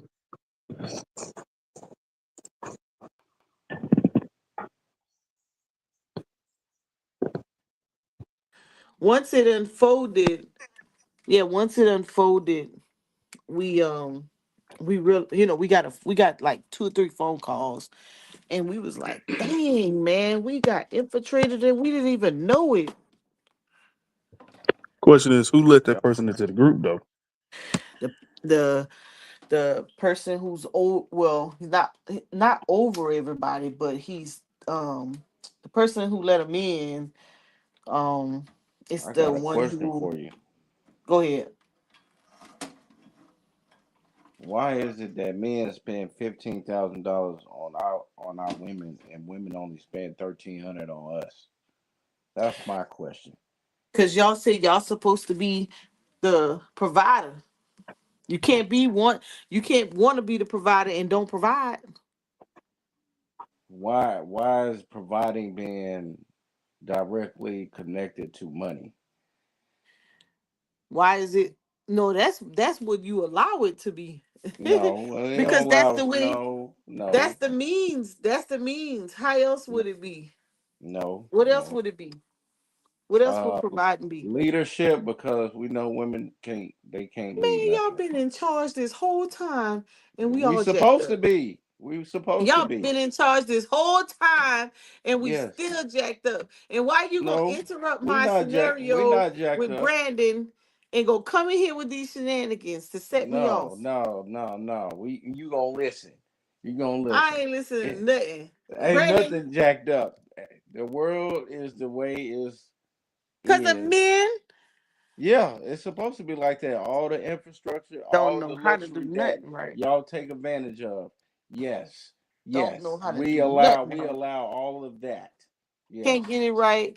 Can't get the plan right. Shenanigans. That's why we shut down now, man. No, we ain't. Yeah, we shut down because them Man. damn Democrats. Man, Them damn no. Democrats Hey, over the there. Them Republicans got all Democrats. 3 branches. Y'all got all 3 branches. You can't blame the Democrats if you got all 3 branches. That's stupid. No, they gotta play ball too. You got, oh gosh. I forgot you was a demon. I Oh, forgot you was I'm a not. Democrat too. I'm You a not. I'm Democrat. just laughing.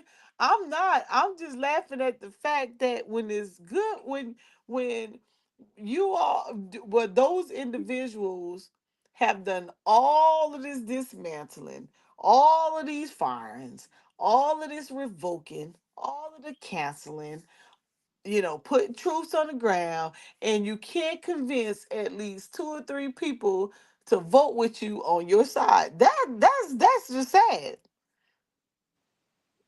I'm just saying, y'all got all the power. They got all the power. The government did not need to be shut down. You can't compromise one little thing in your agenda. You want to have the sole direction, but you want them to side with you. That's crazy. Don't act like you don't love the white That's man what we now. doing. Listen, that's what I'm explaining right now with our scenario. Everybody wants it to go their way. But when it comes to the one little compromise of saying, okay, I'll let you have that, and we got everything else, you can't compromise one little thing for the good of the whole? That's crazy. And to, I mean, and to add to that, Mo, who's behind it though? Trump, Like who exactly? That's who they fight against. So, he fighting against the world. well, Yeah, what a real president's supposed to do. And it's not solely, yeah, but the way he's doing it is, listen, anytime your militant leaders is not on board with that, but you got to be because he in charge of you, then you can't convince me he's doing the right thing. And secondly, in those individuals in Congress and the House have their own agendas as well. So I wouldn't necessarily just say it's just him. They're all in it together. But the point I'm making is that you have a whole government. You in charge of all three branches. You telling me you can't convince a couple friends on the blue side to roll with you? But guess what? Trump's did this his last term. So I'm not up in arms on the government being shut down because he did it before. This ain't nothing new. They're gonna do an extension for 90 days or 30 days. They're gonna do a furlough to the federal workers or whatnot. So Until why they are we come. surprised? I'm Why are not. we surprised? I'm not, because he's done it a million the times. last I time, just right? talking about him. Huh? What happened, Brandon? Yeah. You said what now? What happened? I said he did it before, didn't he? Yeah. Yeah, they do it every Yeah. year. They do it all the Every year. time. Shit. Well, Mo acting Yeah. like it's just Trump. Like a bunch of No. these weirdos and bozos be thinking, No. First of all, the problem I have with man, President Trump what's the problem? is the first problem I have with President Trump is his regard for veterans, in particularly those veterans who have been injured while in the military. That's the first problem I have. He could never ever get my respect on that one, especially being he's never put the uniform on. So I wouldn't care how much good he does because he doesn't Mm, respect us at all. That's the first problem I have. The second one I have is that when he was doing some type of good, he would pass the bills and then they wouldn't fund them. And so people would think, oh, they would only go off the surface of it, but you wouldn't follow it all the way through. That's the second thing. The third thing I have is that y'all willy-nilly with no real plan making mm, decisions to either cut, fire, dismantle, reorganize, knowing that it takes time to right see left see right in some of these things, and y'all causing a lot of problems in areas that you don't need to. And so those are my concerns and my issues with that. And secondly, ain't no military personnel in their own right or right mind should be for turning on your own citizens. That's crazy as hell. That violates everything that we've been taught, and especially civilians. That's a total compromise to the oath that we take when you join. That's crazy. You can never, ever, ever, ever, ever get me to side with that. Thirdly, you fired so many people in these organizations. Now you gotta hire them back, and y'all dismantle systems. Now people gotta come back in and try to put back processes. Now, if you want to downsize, that's cool. Many presidents do. Downsizing at a healthy rate, that's cool. I'm not, some of the stuff, some of the decisions could have been done in moderation, but just to flat out just cut, boom, boom, boom, boom, boom. And then the only time you come back and try to put money back into it because it start hurting your homeboys, that's crazy to me. I just think that some cold turkey decisions should have been done in moderation. Every leader has the opportunity and the right to reframe, reshape an organization to the way that they want. But what I think, for to you to go around and encourage redistricting in states just so you can have favor, it's crazy to me. And then when it backfires out of your favor, you will come back and redo something else. Like, do you really know what you're doing? Or you just want to sit on the mantle? That's a difference. There's a difference. And some of this stuff that they're doing, it just doesn't make any sense, and it's not gonna benefit this country. It's just not. It's gonna end up somewhere where we don't want it to go. And Right. I think that they're really just trying to get to the 2/3 of the states siding with them so that they can ratify the Constitution, so that they can do what they want. Right. Yeah. I just can't get that. I just can't get down with that. A small good can't help all the bad. I just can't. No, no, you're right. You're right. You know, it's a hard. And then when he start doing what he was doing in the feds, and I can only speak for the state I'm in. Carolina started lining up behind it, and we lost a lot of favor that we would normally get in our counties from our state government. They dismiss, canceled a lot of the funding that would go through our public schools. Come on, we know we don't have and I know people that say, "Oh, well, you should be educating your own school." Well, that's fine and dandy if we lived in a society where a person can stay home, but based on how our in society is, that's hard. That's difficult to do. You got to get up and go to work. Two people, Right. three people, shit, the whole household, even your Right. kids. In some cases, we just not privileged to that type of lifestyle. And so to pull resources out of public schools, knowing that this is it's almost like this is where these kids need to go. And trust me, I truly understand that if you when did our government become a profit organization? It's not designed to be where you take money from me and you go do what you want to do. That's not what it was designed to do. It Right. was Right. designed that I give you tax dollars, and then in return, you take it and you use it for resources for the community, whether that's schools, hospitals, first responders, law enforcement, you name it. But Right. that's not what's happening now. And so what has to happen, some of the shift that has to happen, which is one of the reasons we're doing the community. Chris, mute. We can hear your conversation. Chris, mute. Chris. Oh shoot, how do I mute him? There we go. There you go. Um, some of the conversations we're having right now as it relates to resources. So for example, if you have people, and I'm not talking about the people who take advantage of the system. We're not talking about them. We're talking about people who are working, who may get some type of favor with maybe SNAP. Um, maybe they barely meeting the cutoff because of where they live, and that's all they have access to. But they do have a job. They hold down a job. They make enough to carry their, pay the household. They just need just a little assistance, and maybe they don't have grocery stores close in their communities. I'm talking about communities that there's a grocery store maybe 20 and 30 minutes away. There's no transit bus system there.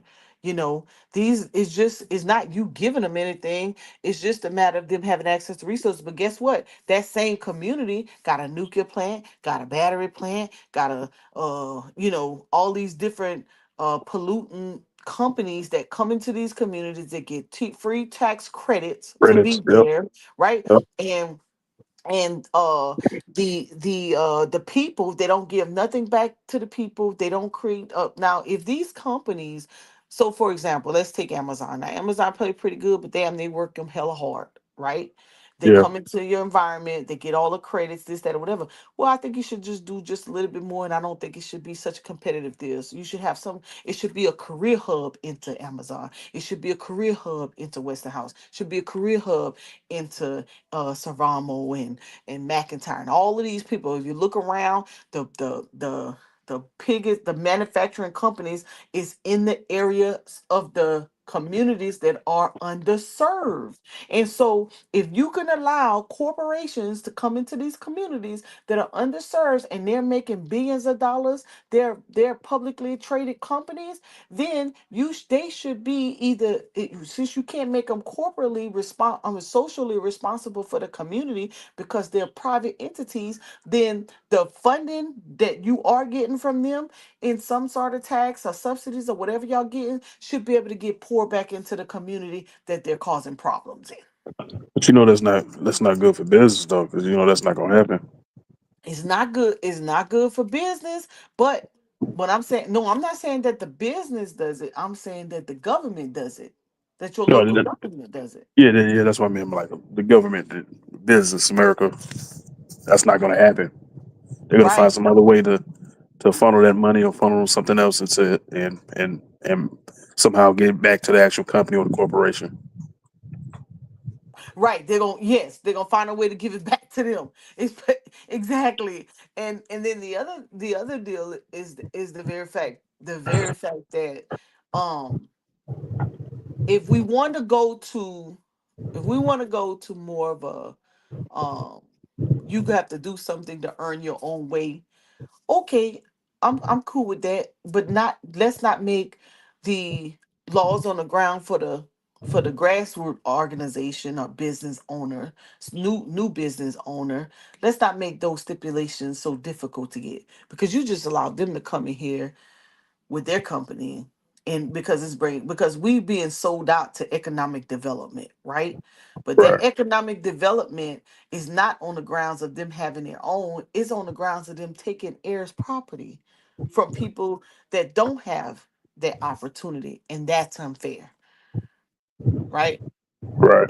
You want to build, okay, that's fine. If somebody sells you their land, all right, that's cool. You could build, but don't push me out because now that you come next to my community, my property value is going to go up. Now you just price me completely out.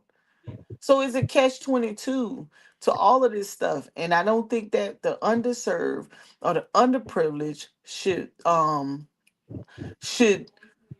always be the person suffering all the time.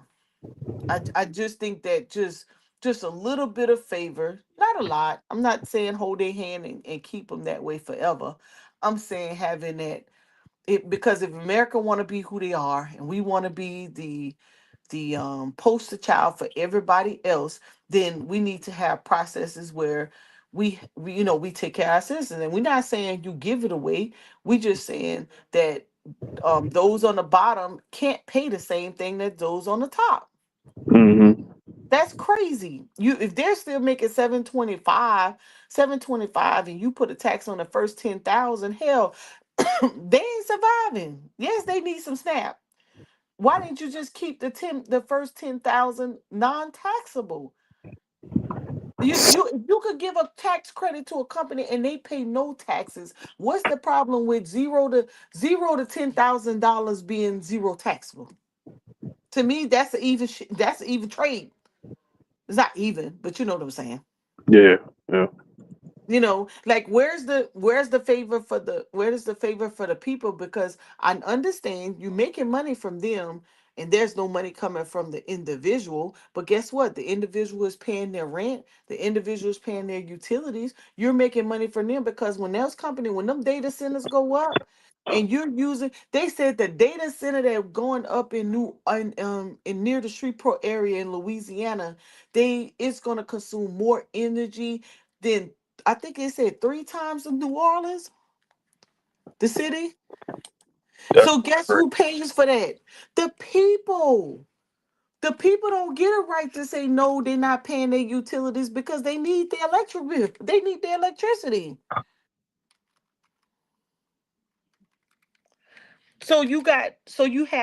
So the data centers are concerned, as a big push. Everybody's putting up data centers all over the place.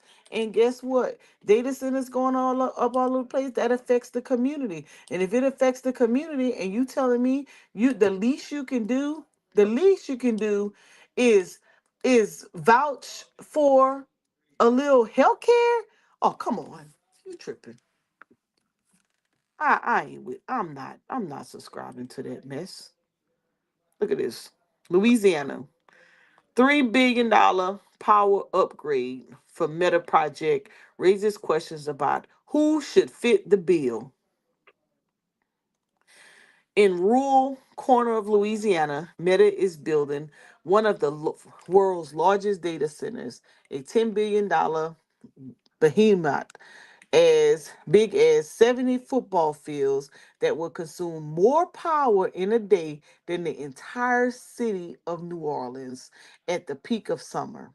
While the colossal project is impossible to miss in Richland Parish, a forming community of 20,000 residents, not everything is visible, including how much social media giant will pay towards the more than 3 billion in new electricity infrastructure needed to power the facility. Watchdogs have warned that in the rush to capitalize on the AI driven data center boom, some states are allowing massive tech companies to direct expensive infrastructure projects with limited oversight. Mississippi lawmakers allow Amazon to pass a regulatory approval for energy infrastructures to serve two data centers. It is spending 10 billion to build. In Indiana, a utility is proposing a data center focused subsidiary that operates outside of normal state regulations. And while Louisiana says it has added consumer safeguards, it lags behind other states in efforts to insulate regular power consumers from data center related costs. Mandy DeRoche, an attorney for the environmental advocacy group Earth Justice, says there is less transparency due to confidentiality agreements and rushed approvals. Quote, you can't follow the facts, you can't follow the benefits or the negative impacts that could come to the service area or to the community, Deloche says. So you get where I'm going, and I could go on, but you Yeah. get where I'm going. So this the biggest push, because we have it too. The data centers, they just passed an energy bill here in South Carolina. The biggest the biggest problem is, guess what? Who's going to foot the bill? The people are. And you're telling me y'all gonna make millions upon billions of dollars from these data centers, these nuclear plants, or um uh fossil fuel energy or whatever you're doing, you're gonna make millions and billions of dollars from this, and you're telling me you cannot compromise on a simple healthcare reform or healthcare bill? Come on. And we talking about a shutdown? Why? These people are coming in these they because I know here we passed when the data centers went up here, we passed the energy bill in South Carolina. It was a big fight because these people, the darn data center is way in I think in Florence, and all the people in the zip codes to a whole county over is gonna feel the impact. They've already said it. So with that being said, they always say if you got a problem, make sure you have a solution. So here's my solution. The only solution I have. Let's say if you have an energy company, uh, then and you're battling with energy bills. Let me see. Hold on. I'm gonna put prorated services, but I know that's not what I want to say. Then you could go to your energy company. Here it is. and you can find out how to save money on your energy bill. And a lot of these companies are putting in place these opportunities uh where you can save money, how to manage your bill, to save money on your bill. And you have, hold on, bu- budget billing program. This is okay. So there's this called the budget billing program. And with the budget billing program, and this is Dominion Energy, avoid season ups and downs with our free budget billing and program. So let me tell y'all how it works.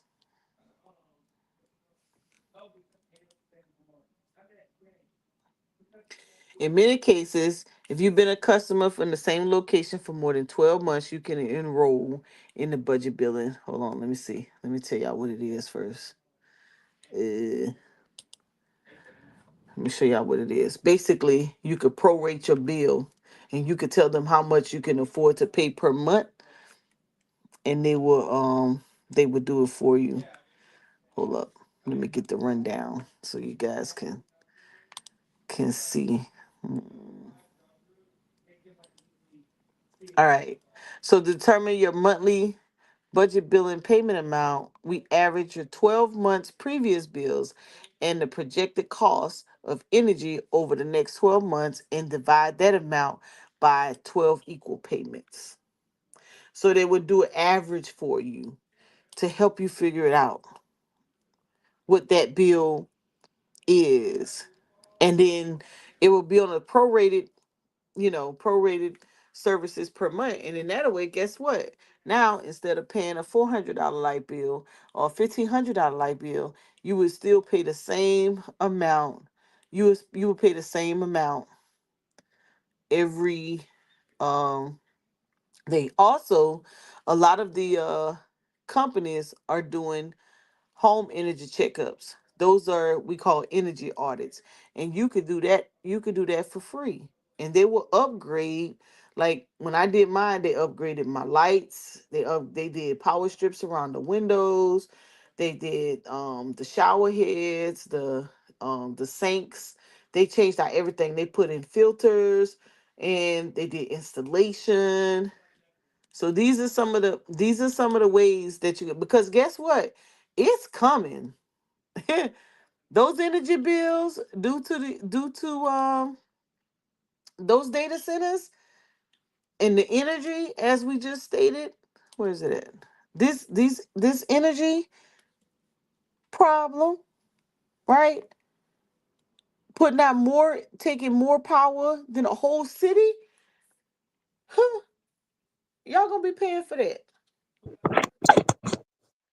And you telling me you can't compromise? Go ahead. Who's it? Uh, Brandon, you about to say?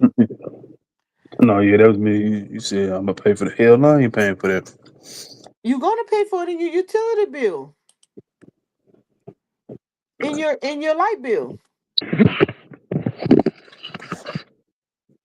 because your light bill is gonna go up. And the So only so go ahead. I was gonna say, so what? What's the next place? Solar then in that case? You can do solar, or you can just go on an energy plan. Like, what company do you all have? ComEd. You say Conair No, ComEd. or COM. Uh ED. ComEd Energy. Let's see. I'm put in it energy savings program. Let's see what y'all's called. Okay. So y'all have a ComEd energy efficiency program help customers save over 13 million megawatt hours. Okay, let's see what they're talking about. Let's see if they're giving y'all some discounts over there. Because some companies don't have it. Let me see. All right. ComEd Energy Efficiency Program help customers save over 13 million megawatt hours of electricity, surpassing state law requirements since 2012. Installed energy efficient measures have continued to deliver savings. This result in nearly 1.3 billion in electric bill savings for customers last year. So look, Brandon, so you need to look into this. If you all have a high bill, let's see, energy savings results are based on an independent evaluation of the CompCon program conducted by Guidehouse, a global consultant and management service provider. Let's see if they do it for free though. Like ours were done for free. With the average monthly residential customer bill in ComEd service territorial projected to increase by approximately $10.60 in June, the result of an annual PJM interconnection capacity auction held last year. The evaluation showed that ComEd program continues to effectively assist customers in managing their energy consumption and maintaining control over electricity costs. ComEd recognizes that the challenge posed by raising supply costs effective in June. So they raised y'all supply costs in June. Melissa Washington Sr., Vice President of Customer Operations and Strategic Initiatives for ComEd. Although we can't control this increase, we offer energy efficient options to help customers manage their energy costs and connect them to grants and bill support options. The fact that customers are taking advantage of these options highlights their importance. So boom. So basically, they're offering the options because they know your bills are up. So let's see. Where's the rest of it? So you have to go to bill support. Let's see.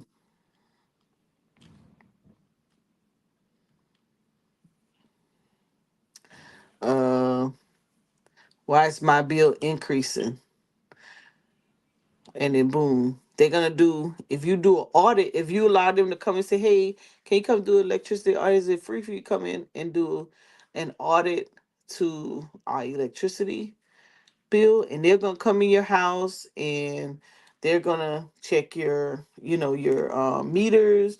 They're gonna check your air vents. They're gonna check, your window sills, your door seals, and all of that stuff. And then they're gonna offer you different things. And so that's the only thing you're gonna be able to do. Then they have customer relief fund. This is usually for low income or people who, having struggling trying to pay their bill. So y'all have a few programs. All right. Power in your home can take a toll on the budget. A federal program is available to help manage your energy bills. Y'all got a few, Brandon. Help to Yeah. eliminate past due balances and provide stabilized monthly billing through our SOAR program, and then your neighborhood fund, a giving campaign that helps support households experiencing hardship. Now, it's nice. Funded by donations from ComEd employees. To this campaign help families pay their bills. So, boom! I guess when people want to contribute, they say you want to donate $1 to the neighborhood fund, and then they leave the money in the escrow until someone needs help. And then deposit and late payment charge waiver program. So y'all have a lot going on at this company.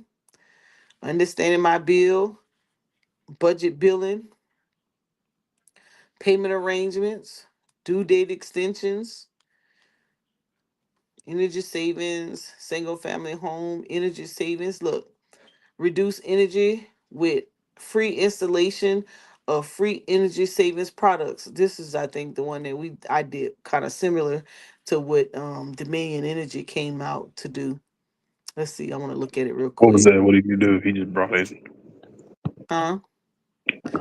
They come out and do an assessment. They do a free assessment, and then they offer you either some free or discounted products.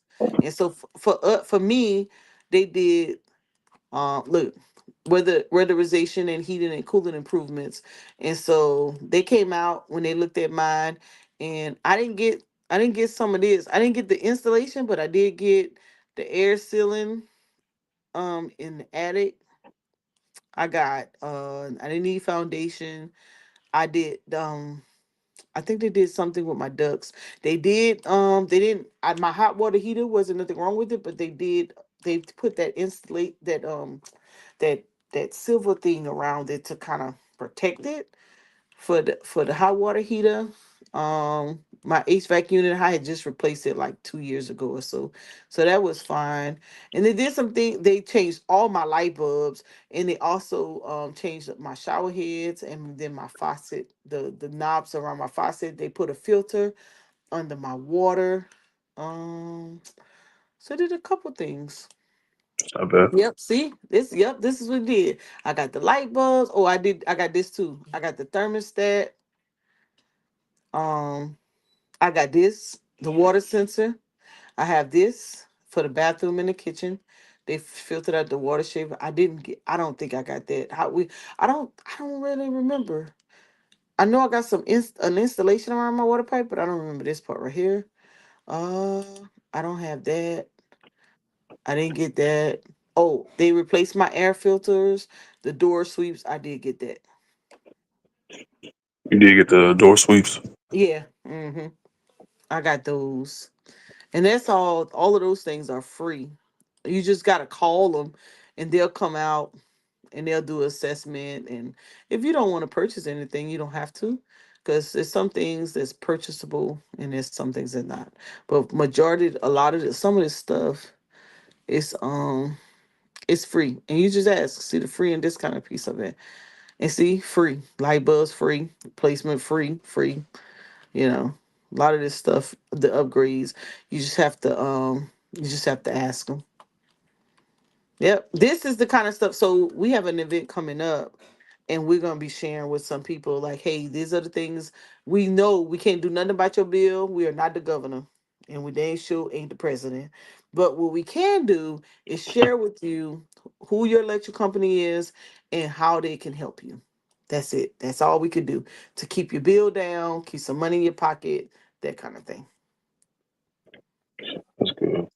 Yep. And then look, y'all have, if you don't know a solar person, you want to get into solar, you could do that. So these are some of the things that people don't know about. But when we talk in terms of the company earlier, like we said, okay, that company may not put money back in your community, but they do have some amenities that you may be able to save on. You may be able to upgrade your home.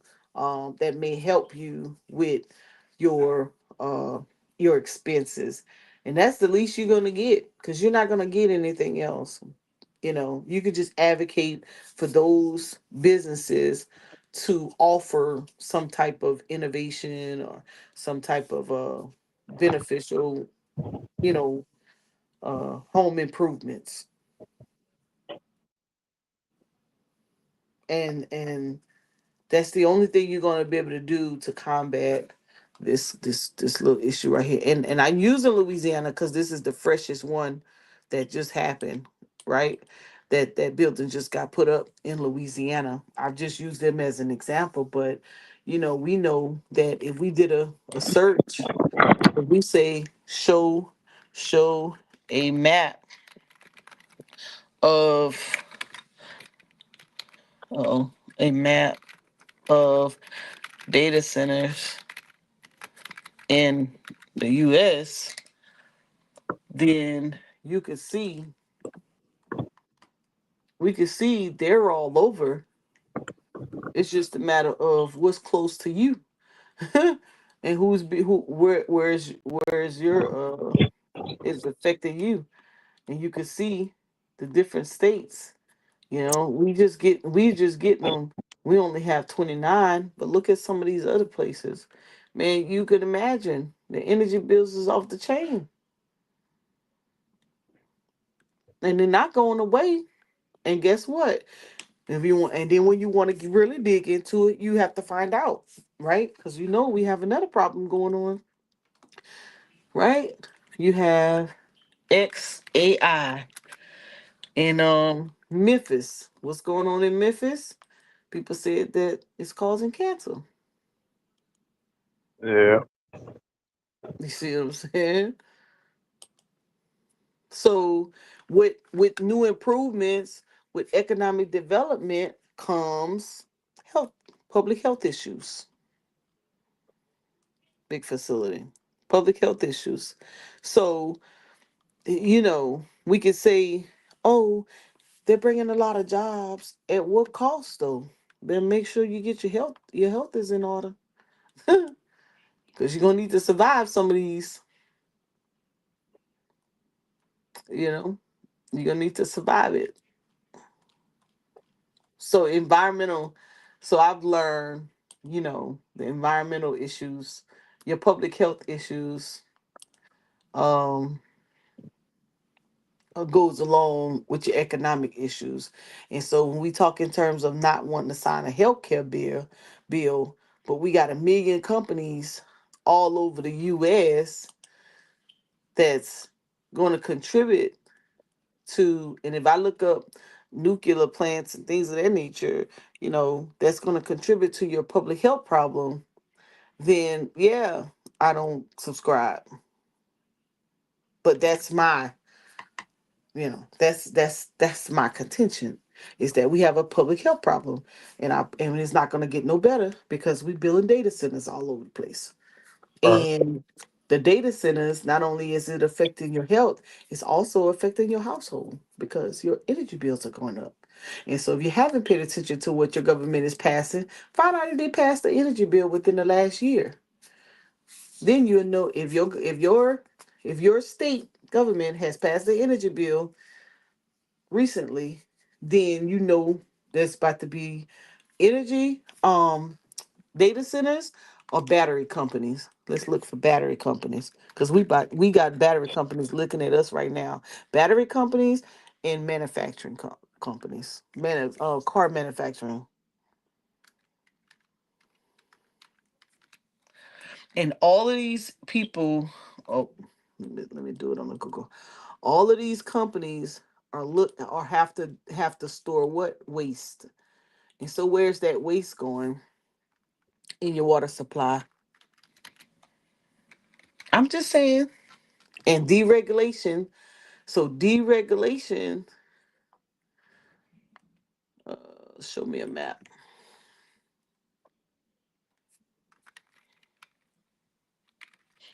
Deregulation in environmental uh services should be an issue for you.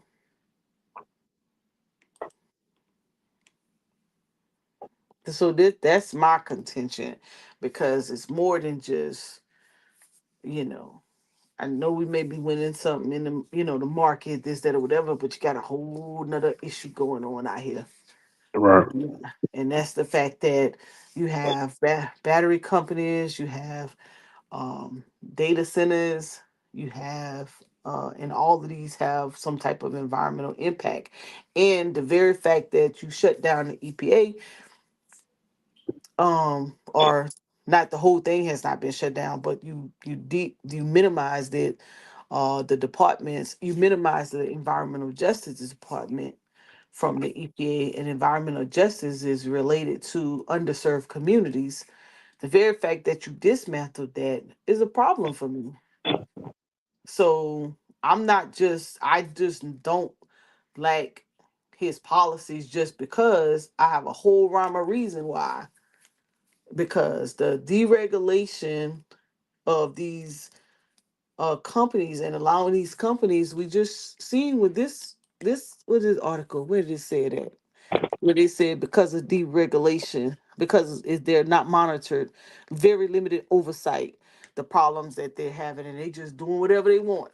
Right here, watchdogs have warned that in the rush to capitalize on the AI-driven data centers, some states are allowing massive tech companies to direct expensive infrastructure projects with limited oversight. But not only just that, the way they're without oversight, they're able to do what they want with their waste. And that waste is going in your water supply.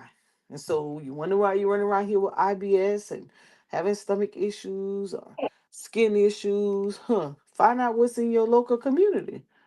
Mm. They pouring that stuff in your waters, and nobody's checking for them. Because why? Shit, they dismantled the damn Environmental Protection Agency. All right, Mo, be careful. You talking that stuff now. Oh, I'm sorry. I forgot. Let me get up. Some of that stuff now. They knocking they at your gonna door. they gonna mess around and I'm just saying. Hey, And come see about a system. oh yeah. I'm sure they already got their eyes on us. On me anyways. But yeah. But I'm just saying that was my little spiel, about my why. My why goes further than whether I like or dislike. It has to do with public health and the fact that y'all won't even sign the health care for, at least if you're gonna cause a public health, you know, problem, at least let them get a little insurance. You're gonna make money off the big pharma anyway. Right. Like what's the big idea? Or maybe you just won't, I won't say population control, but it could be. Not for me to know. But that's just my little spill. Y'all made me stay here longer than I needed to. Y'all done made me get off for one. But yeah, that's my little narrow assessment of why I'm not for it. I could very well, my little tax bracket is high, but I think that is minimal to the greater, cause of it all, whatnot. I just decided to put my little tax money aside and just pay the tax, at the expense of somebody not having health care for something that they may not have caused. And the only reason it's generational because you've been having one of them plants in your community the whole time. You ain't even pay attention to it. Oh, that's just the arm. Oh, that's just this plant. Oh, that's just that plant. You're not even associating it with your asthma or your mental health problems or your your diabetes or whatever you got going on in your body.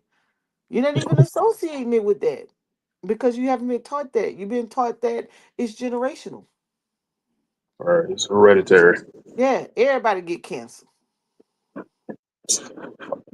You haven't been taught it, but and it's hereditary because your whole family been living in the area the whole life. That part. You know? It's that part.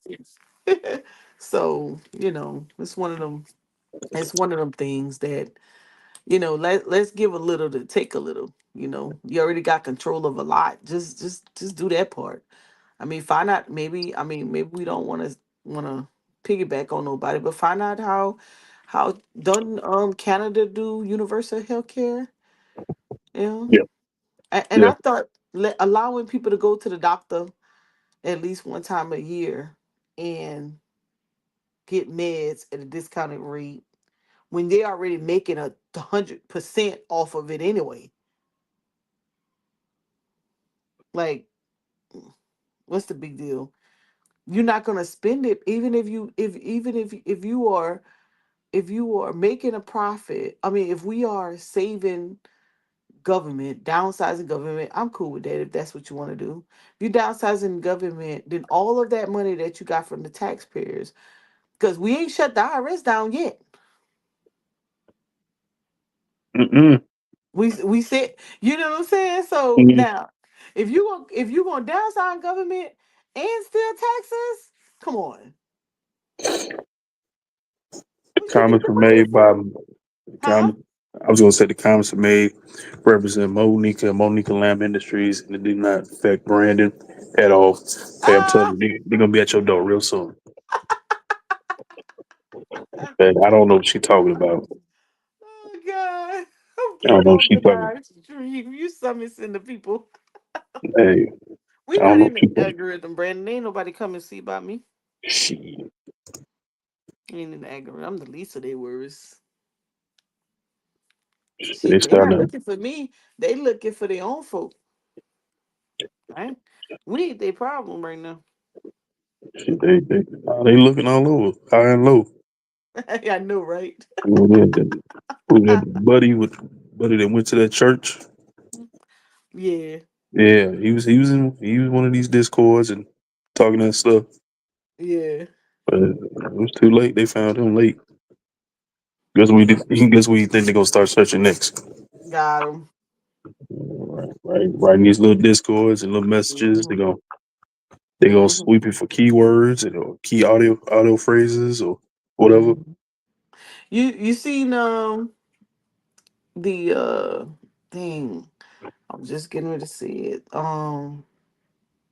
Right when you said audio searches. Uh,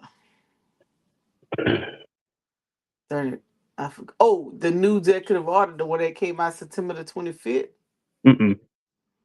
Um, it was for nonprofits that they gonna start screening them and auditing them to see if they got any political affiliation. That's crazy. Came out on the 25th of September. I said, ooh, they gonna mess around and shut down the 501c3s. Well, that's half of a. Cause no, cause remember now when the voting comes out, where did the first place they go to get the black community to vote? Got you. Got Yep. you. Yep. Exactly. Exactly. Yep. Exactly. Okay.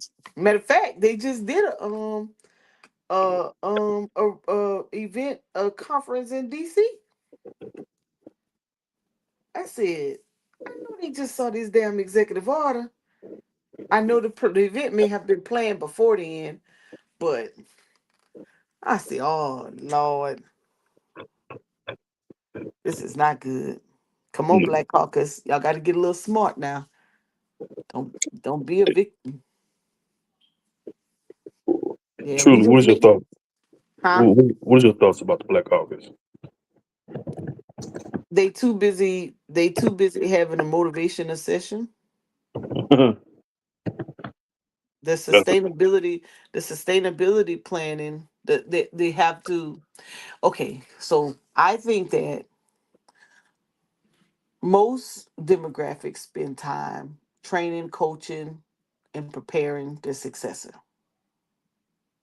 And I think the caucus spends, they just want to contain the audience. There's no, I don't see, the only strategic sustainability that I see is those that are in some type of um, fraternity, sorority type organizations. mm-hmm. That's where they contain their sustainability. But even then, you don't see mass numbers of institutions going up, right?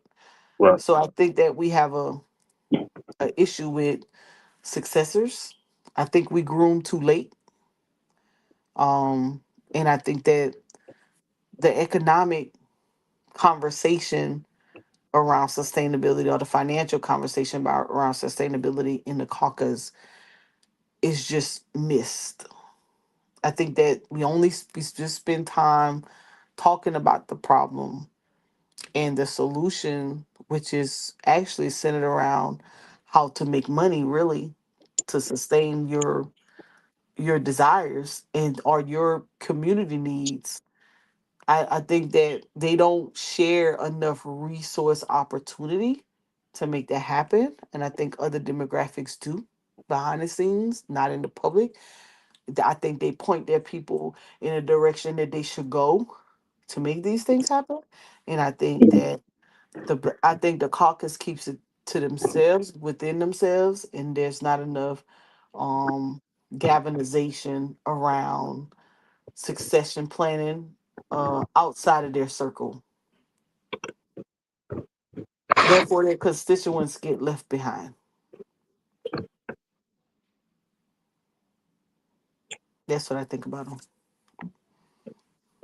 I think they don't know, and I think there's an aging group that needs to connect with the younger group, and they have the knowledge behind the scenes, but the younger group have the momentum, and they've they are closely, they're probably the closest thing to what's going on in everyday life. But some of them are getting old, and I think they'd have to learn how to move into councilship versus staying in position. That part, yeah. and they take too long, and they're grooming their people. They're grooming them to be successors, and we're not doing enough of that. Well, they not doing enough of that. But like I said, that is a those are pathways that have to be created, and so it doesn't necessarily have to be a global one, but it needs to happen, and maybe the blueprint or the textbook can be shared, and then no matter where you at in the world, if you're learning from the same outline, then when you meet up at the highest level, then you're on code. You know what I'm saying? Yeah. And I don't think that that is shared. I don't think that there's not a. I don't think it's um a shared code that they have going on. I think they're just checking the block in their own right, and they're not on one accord as far as what's the next step, what's the mission. Right. No Because you mention just of yeah, the only thing you hear them talking about is the issue.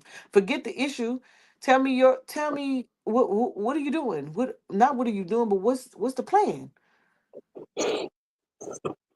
sometimes I like to think they don't even have a plan.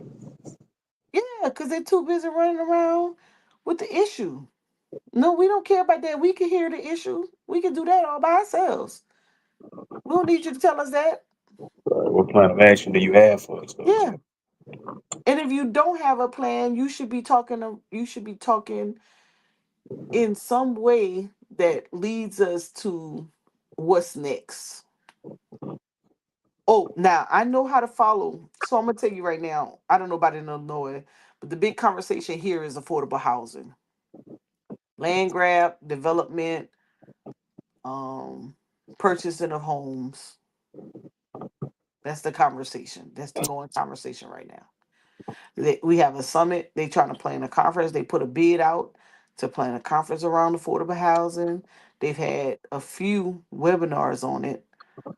Um, yeah, that's the big thing right now in the state of South Carolina: tourism and affordable housing. Why? Because if somebody rents from you, you get what? Cra- Capital. You get money, Right. and that money makes money for you. So they putting up houses all kind of apartments everywhere. Why? Because these people need somewhere to stay. So they're gonna pay it. Now, what they're not doing or they try to pull back from is housing subsidies. So he's not in favor of that. And those subsidies, uh, the Section A's and things of that nature. So what they're doing is they're um within it's income based, but it's affordable. So like you have, if you get a 1 bedroom for like 960, a 2 bedroom, yeah, I mean, I'm sorry, yeah, 1 bedroom but one person, then a 2 bedroom, two people. Like the more people you have in your house, but it's still cheap. 3 bedroom, 1050. That's affordable, right? Right. But guess what? If your income goes up, you price yourself out. So if you make $2 too much and you can't afford it, so the lesson learned in this is the financial literacy piece of it is that you understanding that you're not going to stay under that rate all your life, that you will at some point get some type of promotion, some type of raise. Maybe you may switch jobs, making more money. You're no Mm. longer going to be eligible for that residency. So in the meantime, in between time, you have to make sure that your credit is up to par and that you are able to purchase a home. So it should be you moving into an affordable apartment with the understanding that you're saving or preparing for either your own or to rent out a home, because you're not going to be able to stay there forever. It's not like it was when we were growing up. You could be in the same place forever. Right. That's not happening these days. So I think that when it comes to the caucus and this comes to down to your constituents and how they should be maneuvering, yes, we have affordable housing. They're building, they're putting them up everywhere in your city. Yes, based on your wage rate right now, or your salary or your annual income, you can afford it. But guess what? You need to have a plan because these rates next year, if you get a raise of any sort, you would no longer be eligible for this housing. You got to move. Where you gonna go if you make $2 more? So the only thing you could do, what you have to do, is take advantage of that benefit and say, okay, here's where Chris's class come into play. How do I manage this money? Where do I put it? How do I grow it so that I can afford to live in a home or rent a house or own a home?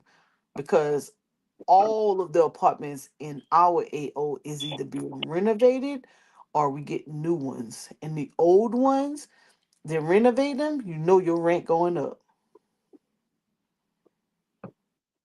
No. And so that's one of the number one pillars is housing. Next will be transportation. Can't do much about that because we're not getting no more city buses here. You're gonna get what you got right now.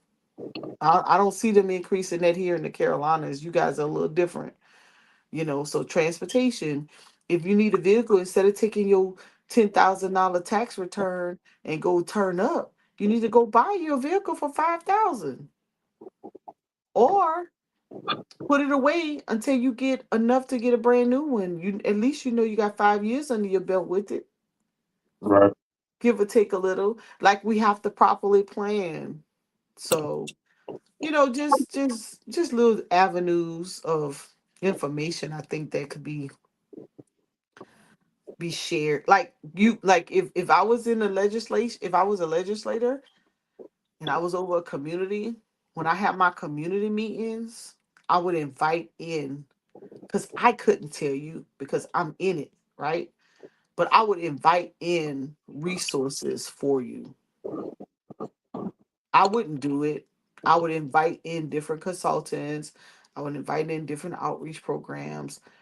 And it's up to you to catch the wave, you know?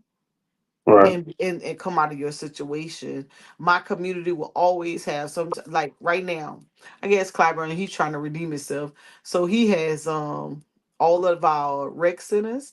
He has what he calling a tech center, and he has cybersecurity classes going on. They got Google Microsoft Office going on. They have a financial literacy class going on, and they have it's something else they have going on at all of the recs, or two at least, yeah, all of the rec centers at least have some type of technology in it, and or the libraries. And then there's two in particularly that has this whole full schedule of all tech going on at the same time every day. So that's them saying, hey, if tech is going to be the wave of the future. Oh, and AI, they training on AI. If tech is going to be the way of the future, here's my contribution back to you. Now it's up to you to not go to the ball game or to skip a week, you know, and and update your skills. Mo, But that's Brent, not fun though. That's not fun at all though. What I it's want to, not. It's not. but they're making it mandatory now. Where you're gonna, well, low No, key mandatory. it's not mandatory. Oh yeah, now they make it mandatory. They'd be mad.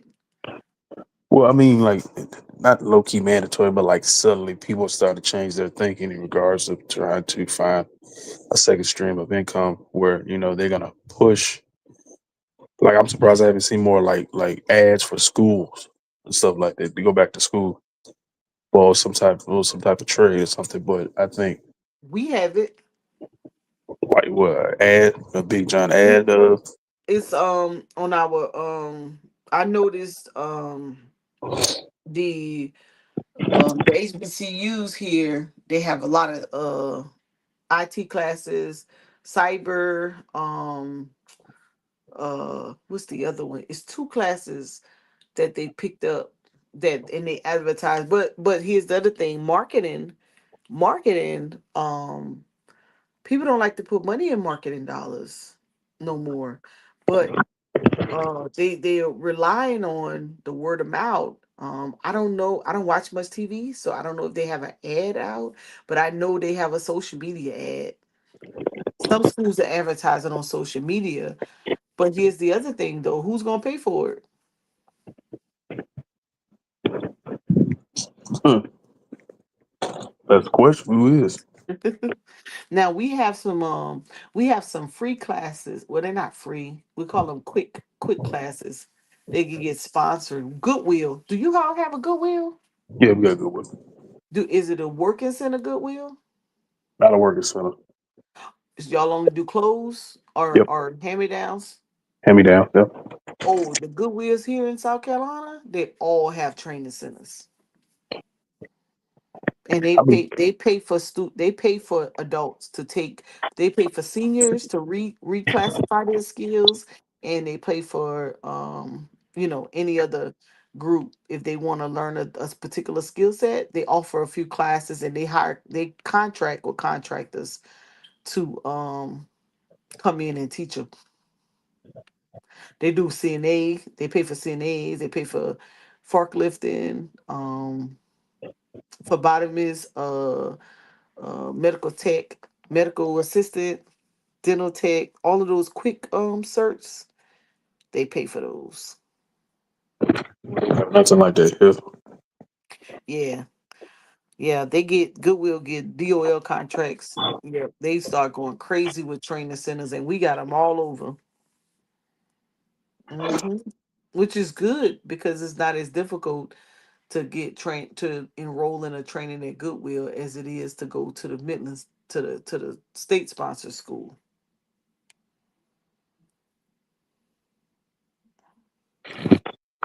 But these are constant like some of the for example, we had a housing repair weatherization due to the Hurricane Helena workshop. We had 119 people come, right?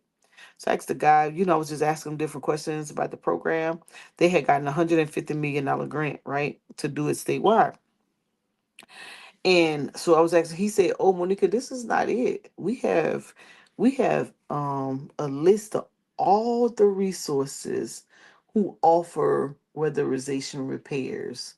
You don't have to just stop here. There's other places they can get resources from."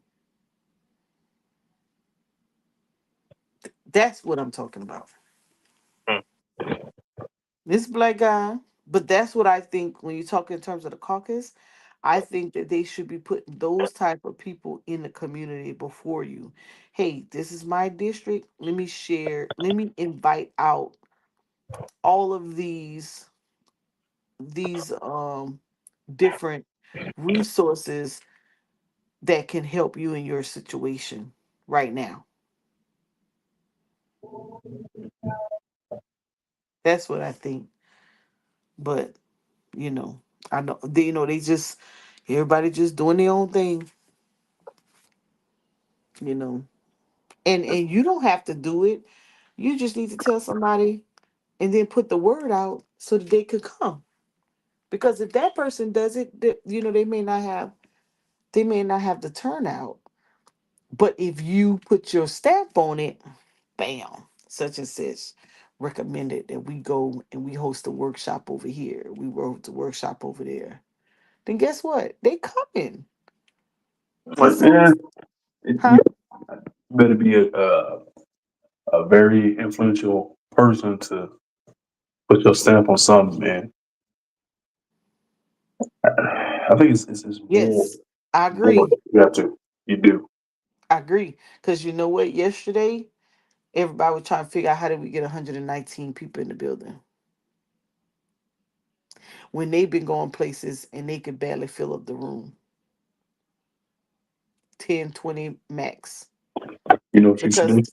because the person who's over it, person who's over it, she has a team, and she'll say, "Hey, I need y'all to get on the phone, go call, go knock on such and such door, and tell them if they want to get their home fixed, they need to get their butt here, and we're gonna be here 6 hours."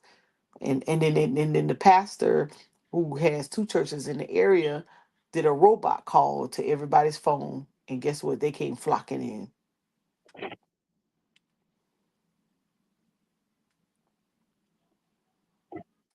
Good man. Yep. That's when you have to care. And then 2 weeks ago, before that, she did an event and had 800 to 1,000 people. This was all seniors giving out what resources to them, from fruits and vegetables to toiletries to, you had the healthcare folks out there, you had the hospital folks out, just all kinds of stuff. So they respect us. So I appreciate that comment that you just said. Got to be a respectable person. But you know what? If they got in office, Brandon, somebody respects them enough. You Now, may what, an not. office? Yeah. Like a regular? I No, I'm mean, talking. Hmm? no, go ahead. What you mean? No, no, you go ahead. No, I was gonna say, like you said, like a regular office, like something that's Oh, public. No, public office. all public office. Yeah. You got to ask yourself, how did they get there though? If I was that fresh person from the block around the way, and I wanted to get active and do all this stuff in the community, and somebody told me something about somebody else, I would want to do my due diligence on that person. Right. That's the way I That- think. That's true.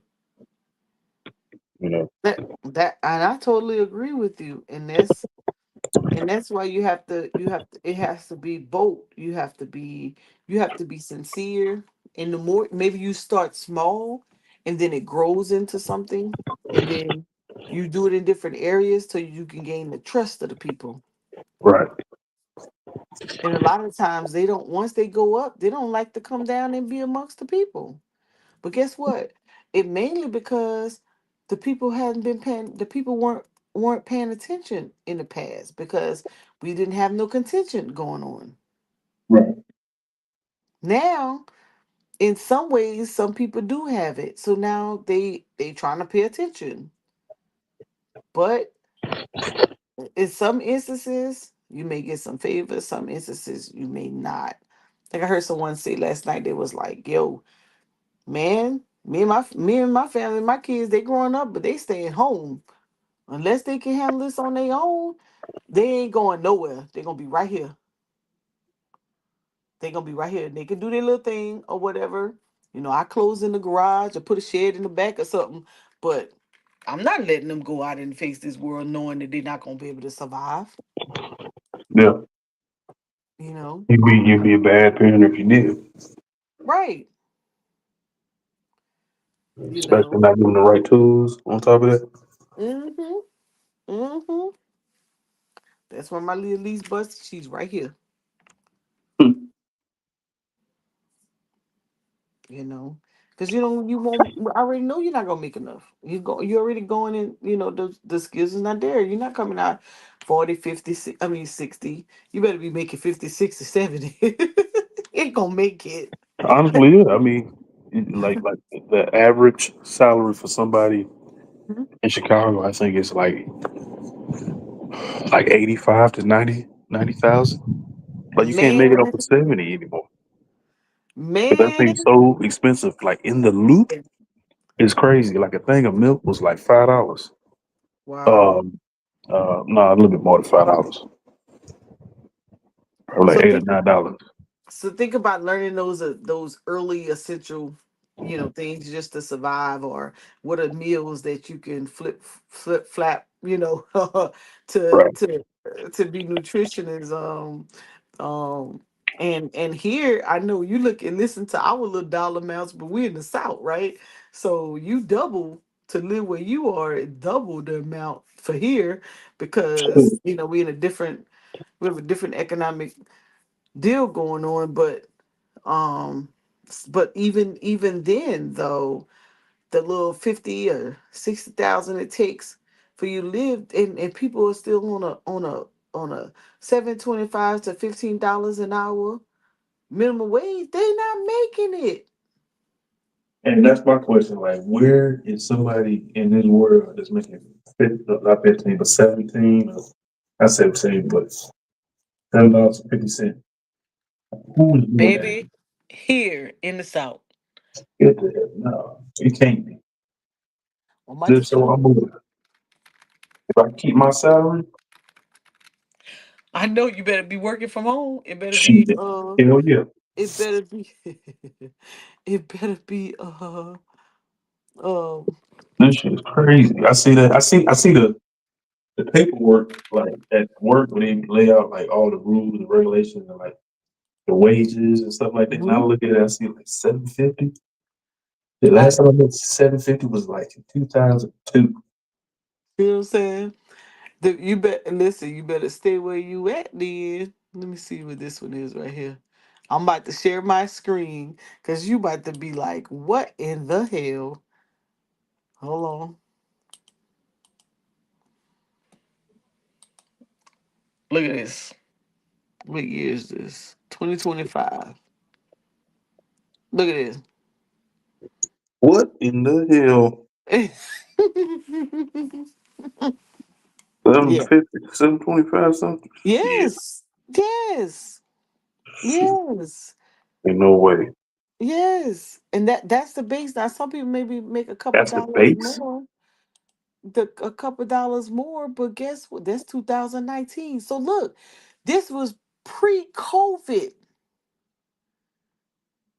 So if this is pre-COVID, that means that we have not, in all of this inflation, 2025, and you expect people to still be able to survive?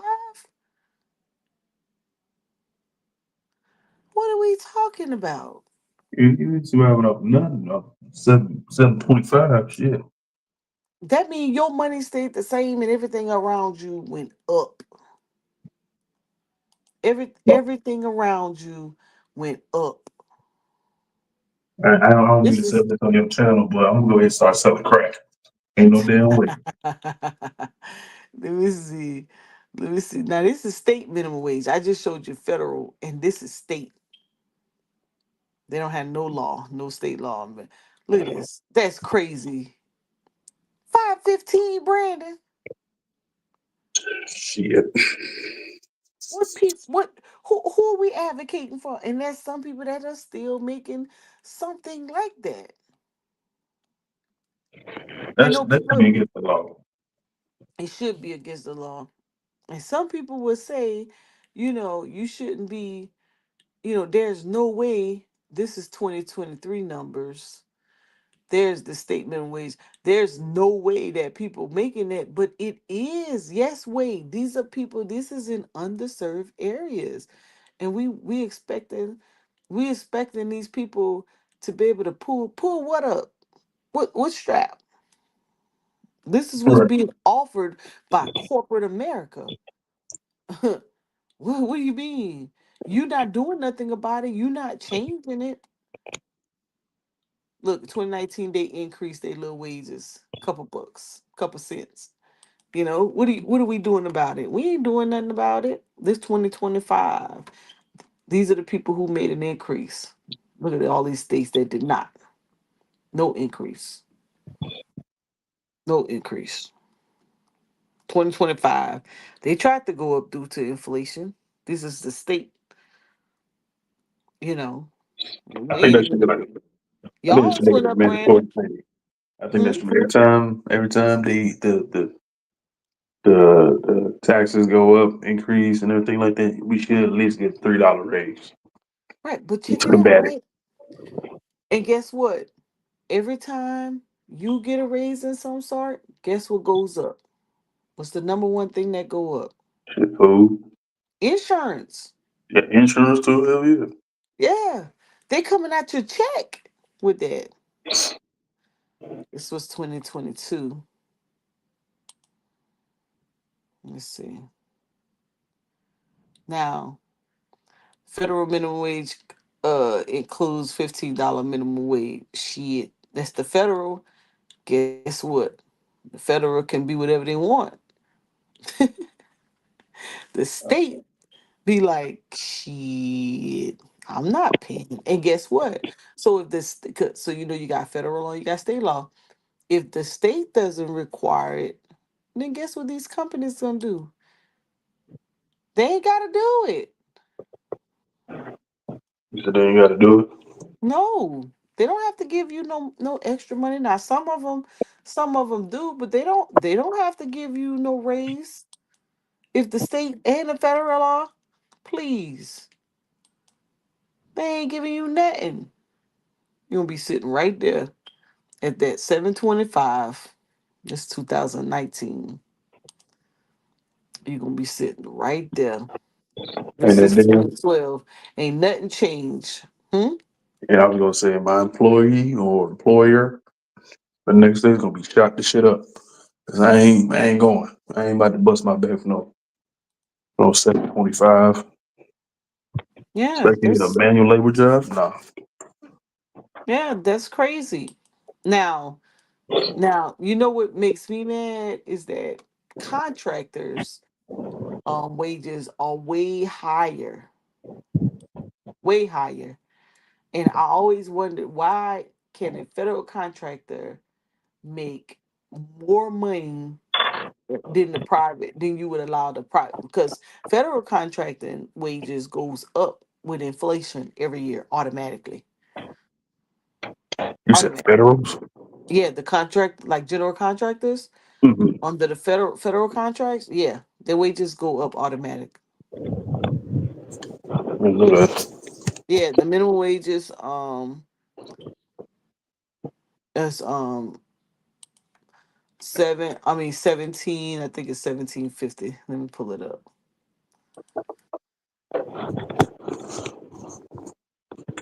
We talked about it before.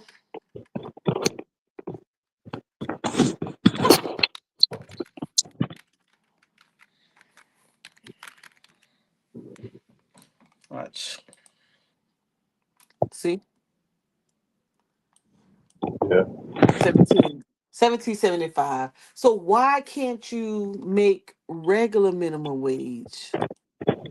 Why can't you make regular minimum wage set? Because this is according to inflation.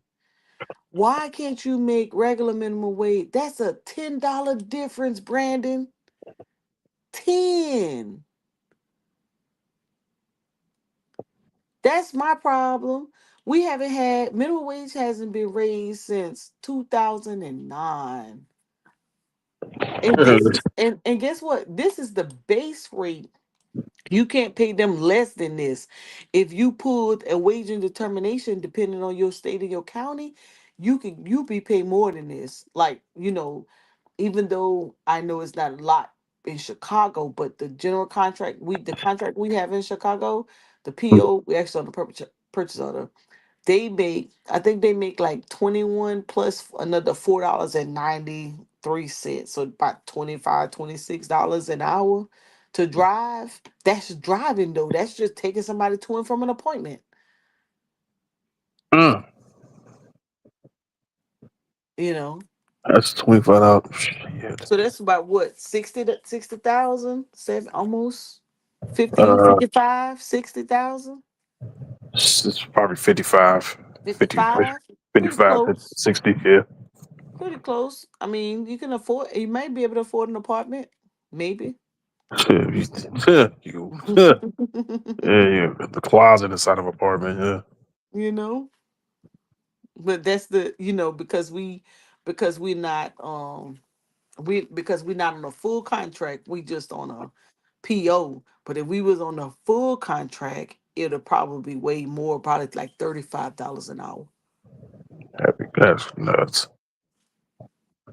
Yeah, but the difference of, okay, this is an executive order for government contracts. That's per. Now the minimum wage, federal minimum wage, which I always was like, what's the difference between the federal minimum wage, and then people don't talk. They don't talk about this at all.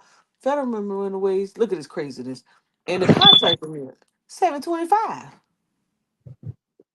That's base. Hasn't been changed since 2009. That's crazy. And you expect people to be surviving. Bro, better change your career field.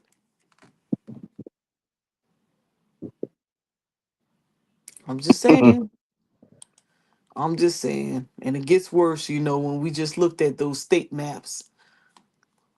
Just looked at those state maps. Just makes no sense. DC is pretty up there. The rest I think is at 13. Well, Hawaii at 14, 13 and 15, Maryland, Massachusetts. You know, that's putting back, that's having money and then putting it back into your community. You making money off these companies. You're getting something back from them. You're not just letting them be tax free for no reason. Now you getting something from them. They have Right. to pay a percentage of something to, you know.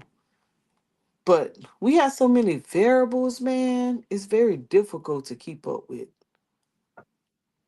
It's hard to keep up with all these variables of life. It's really difficult. Too much. It's too much. You just, only thing you could do is just be like, man, let me do my part for me to survive. Mm, It's hard. It's hard. it is. Very difficult. So, That's why I'm gonna go ahead and open up an OnlyFans account. hey, I'm Well, might do something strange. peace change, goddamn Hey, you wonder why they have OnlyFans accounts. it. Make a couple feet finders. I'm telling you, I'm gonna be in the money. Yeah, people be tripping out, but at the end of the day, shoot, people gotta feed their family. They don't have time. Right. I mean, you get forced to do some real. I remember a psychologist told one of my little cousins one time, he was like, yeah, you guys can act like you're not paying attention to what we're talking about and what's going on, but you're gonna mess around, find yourself in some very weird situations, doing things you never thought you'd do just to eat. Yeah, he told him that. That's hilarious. It was a male and a female. He told him that. A weird situation. Yeah, he said, y'all think it's a joke. Because kids, young people be ignoring you. Yeah. You don't even have to be, you don't even have to be like trying to make them understand. You could just be giving them little tips and they be in another damn world. And this social media, having access to social media, they don't even know how to leverage it right. No. You know. hmm You know, so it's funny. But the only thing I'm waiting to look at and find out is if you know let's say it's a different party takes over, like what's the turnaround gonna look like, if it will be a turnaround, what are some of the changes, you know Well, like because you're not gonna be able to get back any of that stuff. You're not gonna be able to get back what was. no, this is all the changes that were made this past what 2 or 3 years. It's gonna hmm take 25 years to undo them. yeah, that's what they say. They're making it very difficult to get them back Right. in place, you know and that's the reality is you have to think the same way. What can I do? And that's what, man, let me tell you something. When I was looking at this cyber class, man, I was like, God damn, I gotta sit here and read all this stuff and try to comprehend it and learn something. And I'm up here doing the class, and Chris over here thought I was playing around. He over here watching the game. I'm almost done with the whole study guide, the 5 modules. I got to module number 3. He talking about what you doing? I'm like, man, I'm doing the cybersecurity. I've been doing it the whole time. Hey, you ain't telling me more, why not?